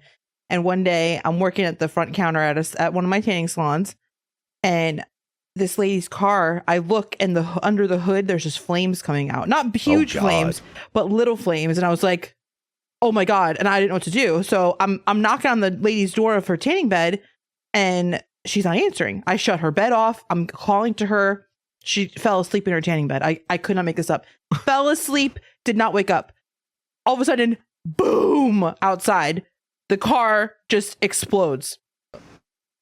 One of the customers in line, this man, bless his heart, he was one of those quick reactors, and he looked and saw our fire hydrant on the wall, and he ran outside, and he like got all the flames under control. Like, this man probably saved so many other cars from getting on fire, and by the time that, you know, actual like rescue people came in. So finally the lady comes out and we're like, hey, your car exploded. And she's like, no, it didn't. I was like, no, it didn't. No, your car, like, It's fine. You see, it's covered in like, you know, the stuff from the fire hydrant. Right, the residue and everything. And she's like, well, what did you do? I was like, what did we do? Because the whole front was all glass, so we saw the whole thing happen. And, you know, I gave that guy free tanning for a year. I'm like, you probably saved all of us. I was like, you probably saved all of us. I was like, he used to buy like one package at a time, like the cheapest one. I was like, nah, I gave him free tanning for a year. The best, you get the best beds in the house. I wouldn't go near that thing. What if it exploded again, you know? Oh my gosh. Wow. Yeah. Thank God for that guy. Jeez. That's insane. To answer your question again about altercations, the only other things that ever really happened here were at concerts. Oh yeah.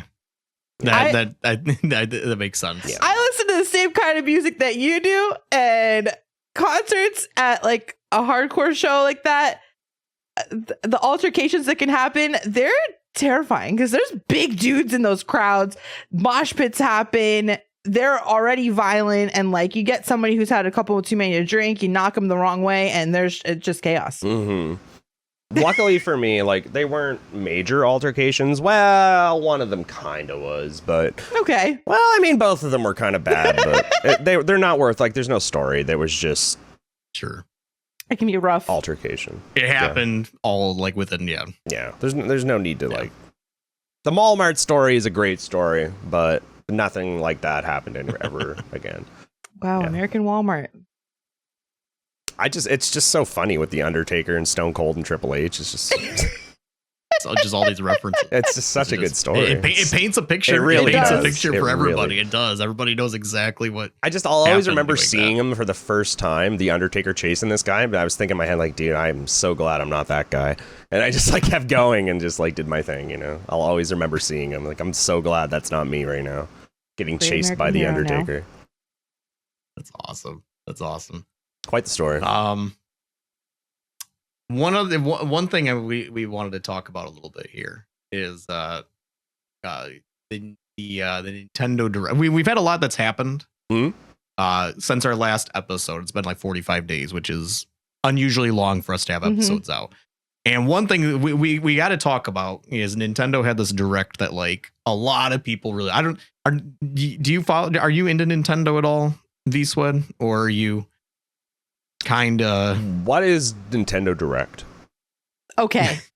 Okay, I think that answers it. So you remember the days of that? E3? Nintendo Direct is their periodic. They do a live stream where they announce. Like, new Oh games. yeah, like It's like their E3. I if you will. basically couldn't like be less interested in like game award shows or like announcement shows or like hype show. I don't zero interest in all that. But yeah, go for it.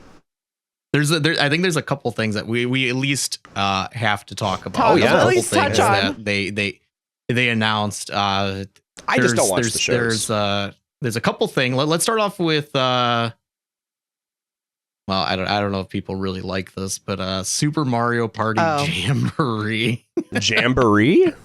Yeah, they're coming out with a new Mario Party, which at first when I saw it, I was kind of like, okay, what's the Mario last Party Mario is they did? Mario Party is bullcrap. Well, see, like when fun. I say I've played the first like 5 Mario parties for thousands of hours. Like I know everything there is to know about the first 5. Like you don't You can understand. do hitless. Oh, dude, more like I'm the minigame champion. First of all, like you guys could not hang in Mario Party versus me. That's all I'm gonna say. If we ever do an AP plays of like one of the first 3 Mario parties for N64, we're inviting you. Dude, I'm there because like those are my games, you know. Like I love 1 through 3. Played those so much. Me and my siblings so too. much. As a So kid, much I so. would watch the Nintendo. I would if I was doing something as a kid, I'd let the computers play against each other and watch. Like I'm like that. Like it's just for fun. Just for fun. Just for as a fun. like I was into those games. Like Amazing. It was bad almost. But yeah. Well, they're coming out with a new one called Super Mario Party Jamboree. Okay. And when I saw it, I was kind of like, okay, you know, I kind of like the previous one they did, which was just a collection of the favorite mini games, basically across all of their games. Right. And I was Which like, was okay, cool. that was pretty fun. Okay, like, and then they started showing more and then more, and then eventually they got to the point where, yo, they're bringing back motion controls. And I'm like, all right, I'm out. I'm out. Motion controls is one way to like completely turn me off of a video game Me in too. general. Like, I'm not playing motion controls. You know what was a Like, great I don't have motion time control for game? that. They never work Skyward great. Sword. There you go. Ding ding ding. We have a winner. No. Skyward Nuh-uh. Sword. Yeah, Were yeah. you gonna I love say that? I love Skyward Sword. Motion controls in too! Skyward Sword were so good. They were so good. The combat was I love this amazing. It was guy. new. The only thing that was bad about it was some mini games were rough. Disagree. But Some I of love them this was guy. mini games. What was the singing mini game you had to do? And it was Oh, really that cringy. one's awful. It was super cringy. Singing? It was Okay, that was something awful. with the I motion agree. control. That one was awful. I can't remember. It was at like the. It was like a random island where you had to go like play the a bar. game. Yes. Yeah, Yep. in the bar. I just don't remember what it was exactly. It was like some cringy singing mini game. It's awful. Just Other that's than the that, one part of the game was that's awful. fantastic. Fantastic. Other than that, I love this guy. He can come back Yeah. anytime. You remember? we love Skyward Sword. I'm going to do a callback to beginning of stream or Okay. beginning of episode. You remember when we talked about games that like you watch your favorite streamer and they say it's bad and everybody just agrees with it? Skyward Yeah. Sword. That's me with Skyward Yeah. Sword. And I'm never Yeah. gonna play it. I'm never gonna play that game. But It's incredible. I've heard too many people bag on it No. or whatever. Name one thing bad. And say it's bad. I mean, motion controls immediately turn me off. I know they released a version for Switch that doesn't have the motion controls do that you they? can do without. Oh, yeah. You Oh, can that's now you can cool. like do it Better. all with the right stick instead. It still has okay. the same. Like you got to slice vertically, horizontally, diagonally at times or whatever. But like I look at that and I'm like, to me, that type of combat doesn't interest me at all. I just want to hit a button. Fair enough. So I already know I'm not going to play it. I'm always just going to say it's bad because I don't like that type of combat. Fair enough. Fair. No, I mean, And that's fair. entirely from streamers just saying it's bad. And I'm just going to echo what they say. Feels Dark Souls 2. Yeah. Feels Dark Souls 2, man. I can't wait for you to finally play Dark Souls 2 and then like realize how good it is and just be like another DS2 I enjoyer. will play it. I will. I hope play so. it. I think when I get to Dark Souls, I'm going to play them numerically 1, 2, 3. That's I the think way I to will do it, something for like sure. that. Yeah, when I get to that point. So they had Super Mario Jamboree. They also had a Mario and Luigi Brothership for people who like the RPG series. I know a lot of people really do. But they're making a brand new one. People think they're funny. I don't really think they're funny, I but don't some either. people really love them. Think they're the funniest things ever. I'm Is that happy like for them. but- kind of like Superstar Saga? It's Paper Mario esque, where it's Mhm. like an RPG. One of my all-time like that. favorite games, by the way. Original yeah, Paper Mario it's or a Thousand Year Door? OG. Me too. OG. That's my favorite Paper Mario. 1,000 Year Door is better, but my favorite will always be Paper Mario, the OG. But I mean, It's the like, first one. Yeah. Same. 1,000 Year Door is probably better overall. But It is, but Yeah. I have so many hours in the original. yeah, I've you beaten know, that game it's so many nostalgic times. for I me. watch the speedruns on Twitch a Yep. lot. I'm into it. Same. Yeah. Big same. Go ahead with the So games, that's- Poncho. Go ahead with the games. I'm waiting. I'm walking through them in order. I'm don't worry, I have waiting. an order that I'm doing these in. So there's Mario and Luigi Brothership. I know a lot of people are really into that. Just more RPG. The gameplay is kind of fun of them. I do agree though. But I'm probably not going to play that one. Another really anticipated one that people are looking forward to has been Metroid Prime 4. Oh yeah. I'm not really into Metroid myself. Neither am Never really I. have People been. leave. I've never played yeah, a Metroid before. I never played one. But I play the OG and I'm just, that's all. I don't know. I played Metroid Prime. okay. I think all the way through, but I don't really have an interest. I know people have been anticipating Prime 4. It's been canceled, or not canceled, but it got at one point Pushed development back. got restarted by Yeah. a whole new developer. Nintendo put it out to. So people have been waiting for this forever. I don't know. I looked at it and kind of just, I don't know, it didn't wow me in any. I mean, I'm not its prime target. I understand that, Sure. but like, Cool. just kind of looked like a Switch game that wasn't pushing any limits in any way. That I personally like graphically, just kind of it's being held. I've always said, I've been saying for a while, we need a Switch 2. Switch 1 is just, it's underpowered at this point. Are graphics big we for you? need better hardware. What's that? Are graphics big for you in games? If we're playing on consoles that are lagging at like 30, it can hardly keep 30 frames on their flagship games and stuff like that, then yeah, it's starting to get to that point for me. Fair enough. I could care Typically less about no, but graphics. when performance is being impacted in the frame rate and stuff like that, I think it's time for an upgrade. It's time. To my Metroid fan friends, I want to say, as somebody that waited 5 years for Breath of the Wild and then another almost 5 for Tears of the Kingdom, I understand you, and I'm really happy for you. I'm really happy for you guys. Skyward Sword was my last Zelda I played because the new ones just didn't look like Zelda for me. Understood. I know a lot of people who say that, who share that sentiment with you, that Breath of the Wild and Tears are just like not one of the what they wanted. The most eye-rolling things I hear when people talk. I mean, I'm not the biggest fan of the newest Zeldas, as you guys know, but like one of the most eye-rolling thing I hear people say, it's a good game, just not a good Zelda game. Like it makes me like I agree. roll like instant when they say that. I'm true. just like, okay, It's like its own thing. It's not a Zelda game. I agree with that. I don't know.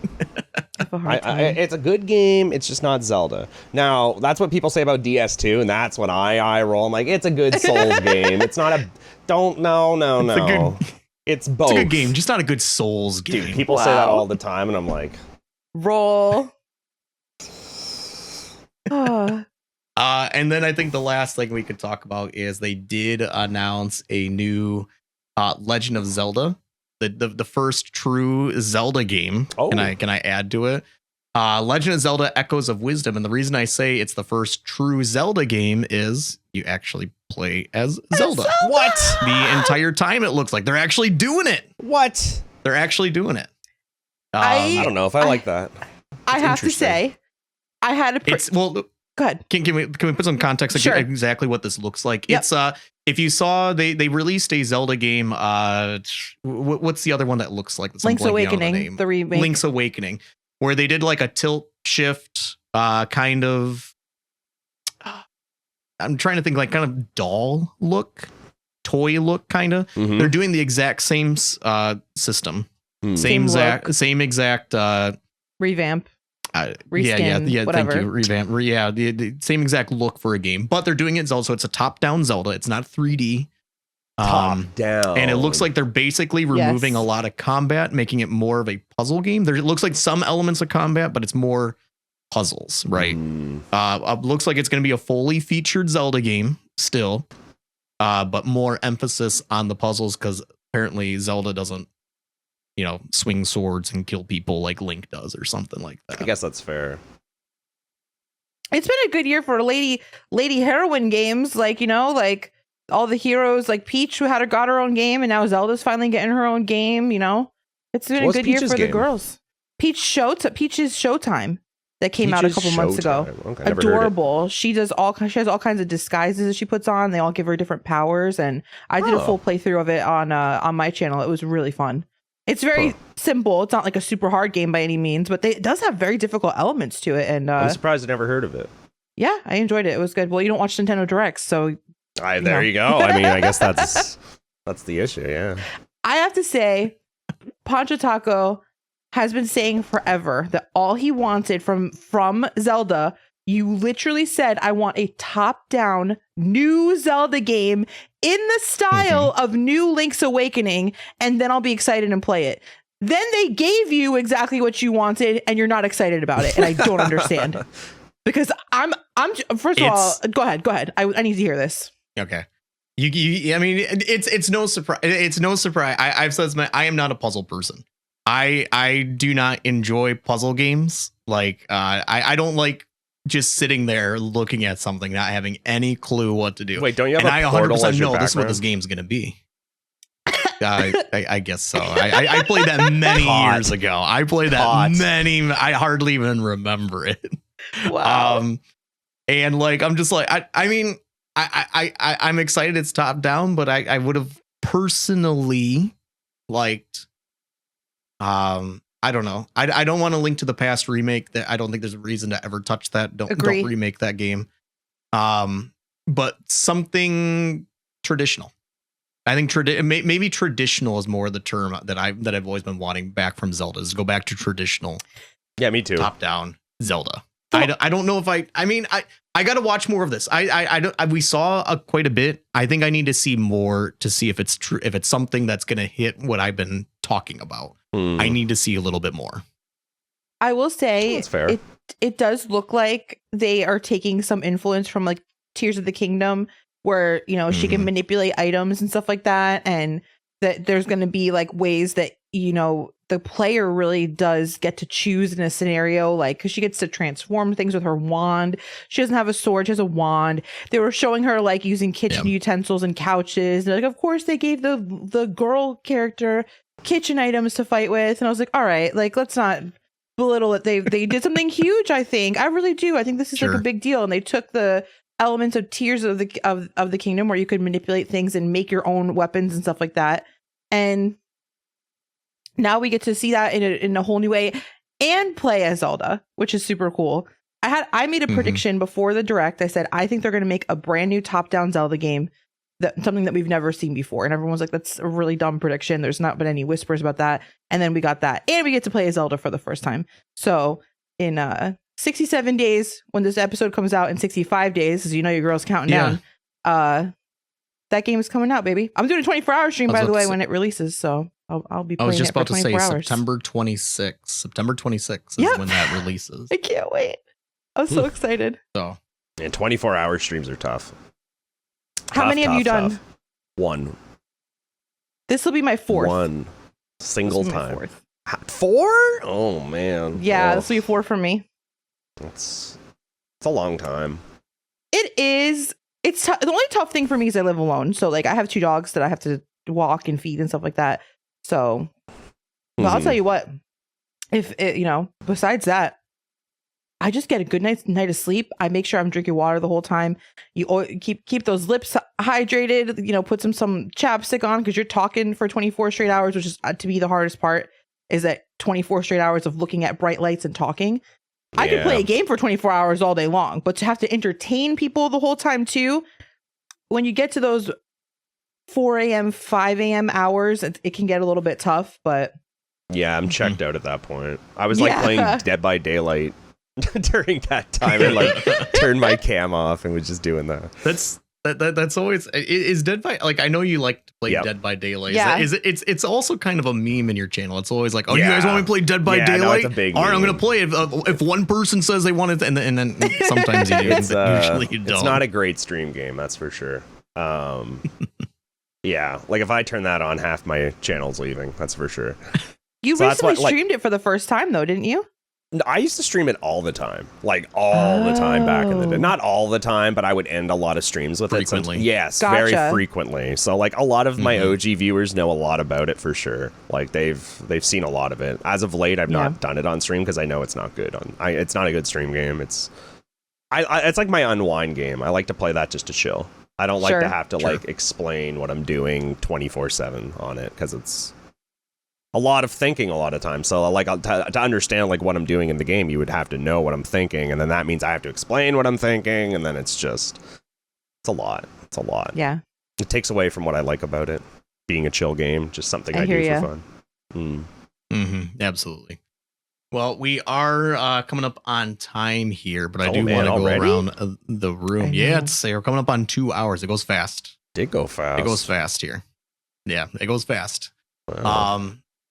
As we're coming around here, we always like to do a round table. If there's, we talking earlier, we maybe brush by something a little too quickly, and now's the time to we just didn't get to a certain thing, and we kind of, now is the time to bring that up. Yeah. The only thing that I want to say is I've been kind of playing a game offline that's actually kind of cool.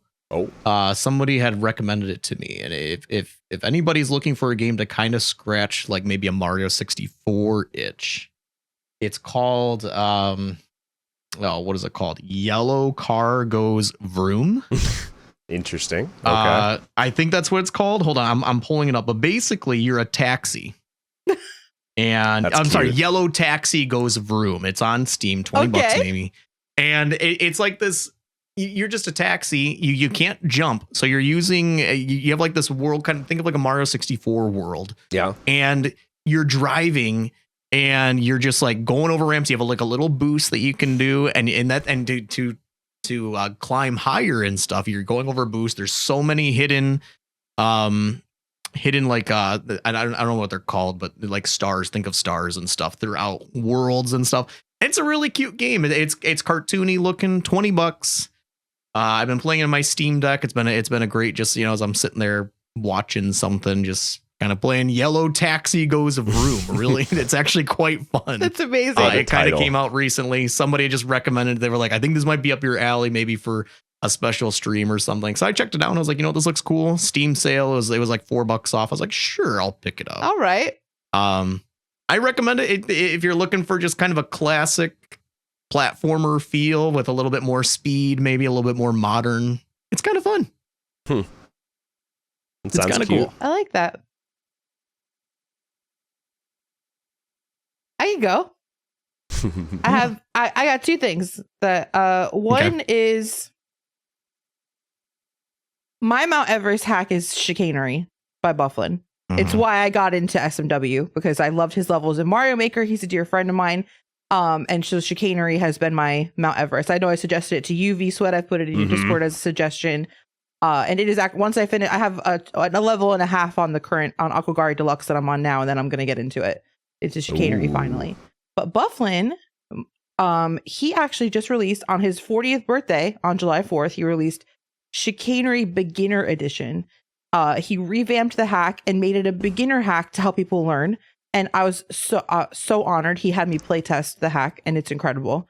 I think it's gonna be the next like Quickie World or like Love Yourself that like people go to as their first hack. It's really well done, and like fun factor 10 out of 10. Couldn't recommend it more. I played through it on release night on stream, and I've seen so many people in the community playing it. I saw Laser Belch play it, like a lot of people, and it was really good. It was a fun time to play it with him and like get to like put my input in and like have him see like what my eyes were drawn to in the level and how I was figuring things out. And he made a lot of changes like based off of our playthrough. It was really cool. It was a cool experience for sure. Sounds awesome. Oh, it was such a good time. I highly recommend the hack if you're looking to play a beginner hack. It certainly wouldn't take you too long, Vswed, if you ever did that one, but it's incredibly made and it's really fun. I'll have to add his big one, the big scary one, to the list of Chicanery hacks for marbles. Yeah. Just Chicanery. Yeah. It's tough. A lot of people speak highly of it. It's a great one. It's a really good one. I can't wait to play it. Only other thing on my end is another thing they announced at Nintendo Direct was a remake of Donkey Kong Country Returns. And when they Which was a Wii game originally? I think you are correct. I think it was a Wii game. And I never had And then they had a 3DS port, I think. Yes. Yep. I believe you are right. So I never played through the Donkey Kong Countries as a kid. I never had a SNES growing up. And I'm actually going through the all three of them on stream right now. And I'm fine. I 100% did 1. I had never played 2, 100% did 2. I'd never played 3. And now I think I'm like a third of the way through the game right now. I've been streaming it. But when they showed on the Direct, as soon as I saw Donkey Kong, I was actually afraid they were going to say it was a remake of one of the first 3 like Donkey Kong Countries. I was like, dude, those games are tough when you don't know anything about them. Very you're tough. 100%ing them. You got to find all that stuff. I was like, Nintendo, you better not do that to me right now. Remake they're a these hard, games. just standard playthrough, just like Sure. just playing through the end, just beating they're hard platformers. Very they are tough. difficult. Very, very difficult. If you've never played Donkey Kong, it is. They're tough. I like It's it. hard I'm to having this day. fun. I'm having fun. Everyone always says that 3 is the worst one, but I'm actually having a blast really? playing 3. That's a big standard review, is that 3 is the least liked one of the I would first say it's my least originals. liked one, but it's really good still. I love it so far. It's a little different for sure, but I'm really, really, really enjoying it. And I never thought of any of them as bad or like the worst either. of the three, you know, like but now that I'm thinking about it, I guess that makes a little more sense because Donkey Kong's not in it. So maybe People that's have why. Strong opinions on 3. Mhm. Strong opinions on 3. Oh yeah. But I had never thought about playing Returns. I didn't really know much about it, but since they're remaking it, I guess since I'm playing through the 3, I guess I'll play Returns when it comes out, the new one. It looks good. It looks like kind of like it got the tropical You gotta play freeze. Tropical Freeze. It got the tropical freeze makeover. Tropical Freeze is good. It looks great graphically. So honestly, I think I will probably maybe someday play Tropical Freeze. That one looks good too. But it's a good game. That's it on my end. It's a good game. Yes. It's another tough one. So it doesn't hold back, especially in the boss fights. It's a tough one. Yeah. The only thing I've been playing off stream is Rebirth. That's been fun. I just hit 200 hours. Oh, really? Yeah. Wow. Really? So I've been doing all the Chadley side end game mission fights things and like the what's it called? Have you ever played it? I don't know if you guys know what I'm talking about. I've watched it, never played. Yeah, just a little. I haven't really played it myself. At the end, so there's this guy that isn't in the OG, and he just offers really hard fights throughout the game that are completely optional. You get rewards, but you don't have to do it. Doing all of those has taken up to 200 hours now, so I'm just finishing. Really? Yeah, and I don't like looking up strats, so I just kind of figure it out myself. It's been fun. I've heard people say it's the game that never ends. I've heard that. Like I listened to some other podcasts, and they've been playing it for. They're like, I was starting to be like, okay, I'm winding down on it. And then it was like, okay, it pulled me back in. And it's another 20 hours. And it's like, all right, I'm ready to go away. And then, it pulled me back in with something else. And it's like, okay, eventually this is going to end at some point. A lot of it is very repetitive. That's for sure. The main story is good, but like all the side quests are very repetitive. A lot of mini games. A lot of filler. Yeah, a lot of filler. A lot of filler. Yeah. Yep. Okay, well, you know what? As we come to the end here, we always also do like to do a quick round of self promos of where you can find each of one of us as well, and maybe what we might be doing wherever you can find us. A good time to, if you have a special event coming up, or just where your stream is, or if you're putting content on YouTube, stuff like that, where we can plug it at this time. Ashley, I'll start with you. Where can people find you? You can find me on twitch.tv/Ashley with 2 E's, no Y, _FL. I'm currently streaming Tuesday, Thursday, Saturday evenings, Sunday afternoons. A lot of SMW Kaizo. I've been doing the Donkey Kong countries, and Ocarina of Time randos are big in my world at the moment. I put out daily YouTube content. You can find any of my socials on ashleyfl.com. I have 2 streams coming up. One coming up next month on August 10th. I'm doing a birthday party for my dog. My dog Lucy is a huge part of my stream, and she's turning 13. So we're going to do a fun stream. She's going to be dressed up on a puppy cam, which I've never had before. I'm excited about. And then also have the 24-hour stream coming up for the release of Legend of Zelda Echoes of Wisdom. And that will be starting on Wednesday night at 9 p.m. 24 hours. Cool. Yeah. Vswed, where can our listeners find you? You what else guys you got going on? Can find me at twitch.tv/Vswed, VSWED. Currently, I am trying to route and figure out Elden Ring hitless 208 bosses. Every boss in the base game, every boss in the DLC in a row without getting hit by a single attack. That is what I'm working on. Been working on it for about a month now.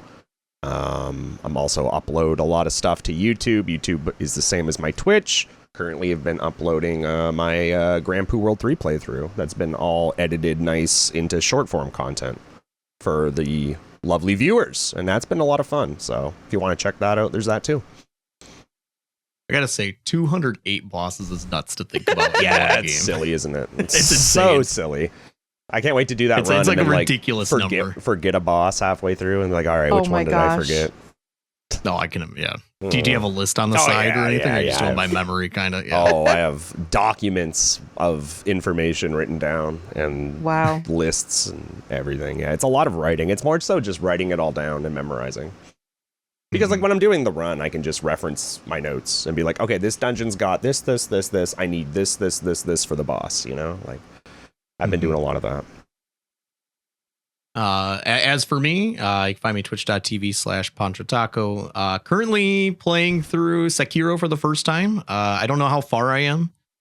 I don't remember the name of the boss that I'm fighting right now, in fact, but it's some celestial being of some sort that's really difficult. And that's where you can find some Sekiro playthroughs there. I also do have a new channel goal. And if the goal is met, I'm going to start grinding Grand Poo World 3 Tower of Fate hard mode. Yes. So whenever that's met, there is a channel goal for it. I'm gonna start grinding it. So hard mode, if anybody doesn't know, it's 81 randomized Kaizo rooms that I don't know. It took me 14 hours to beat 8 of them in a row. So, so there is a channel goal to get that going. So Grand Poo World 3 might be coming back at some point. And as for Souls, yeah, there's definitely more Souls coming after Sekiro. I still got a lot of Sekiro ahead of me, but there will be more Souls type games. I haven't decided which games are going to come next or anything, but I have some ideas, but we'll talk about that when the time comes. Well, this has been episode 23. I know Pops isn't here. You guys can find him twitch.tv/cheesepops. I think he says there's an extra P in there somewhere. That's how he usually says his name. Yep. When he promos, so you can go check him out there as well. This has been episode 23. Vswed, dude, it's been awesome to have you on here today. I'm sad it's over. That seemed like it goes fast. We just started. It goes fast. You know? I always say, as the host, I always come to these things and I'm always my job is to make sure there's no dead air, basically, right? And try to direct it, because there's nothing worse in a podcast as a host when suddenly everybody just stops talking and it's what exactly do we do? So that's I always come into podcasts. I'm always okay, how are we gonna do this? But it's never been an issue. Everybody's always been greatly talkative about whatever they're doing. Everybody likes to talk about themselves, talk about each other, what's going on and stuff like that. So it's always great. But Vswed has been an awesome episode. Thank you for being our guest. Episode 23, dude. Thank you for asking me to be here. It was, like I said, I'm sad I couldn't be here for last month. It's very unfortunate how it happened. But you tried to get out of it today, too. I even tried to get out of it today, but I couldn't escape. Not escape. It's escape. Not X. Escape. Not escape. Escape. S. Yes. S. Escape. There's no X. There's no X. Sorry, that's another thing I do. Escape. Oh my gosh. An honor to have you, dude. Thank you so much for coming on. Yep. Thank you for having me again. It was a lot of fun, guys. Yep. And Ashley, thank you for joining as well. Great to have you here as always, too. Thanks. And to all the listeners out there, thank you for listening. It was awesome to be here. Mm-hmm. Thank you for tuning in. You can find us, our podcast, on every single app that's out there. Give us 5 stars while you're there. It helps us out. We love to hear from you guys. We will see you guys next month. Next month is 2 years of podcasting. We're going to have a special episode. We have some extra things planned. Stay tuned. We're going to be talking about that pretty soon here. Maybe we'll have some returning people. I don't know. The world's open. It's our oyster. We can do whatever we want. Mm-hmm. We will see you guys all next month. Adios, everybody. Bye. Have a good night. Bye-bye. Bye. Oops, I just faded us to the wrong thing. Hold on. Bye. There we go. Now we're All right, gone. bye.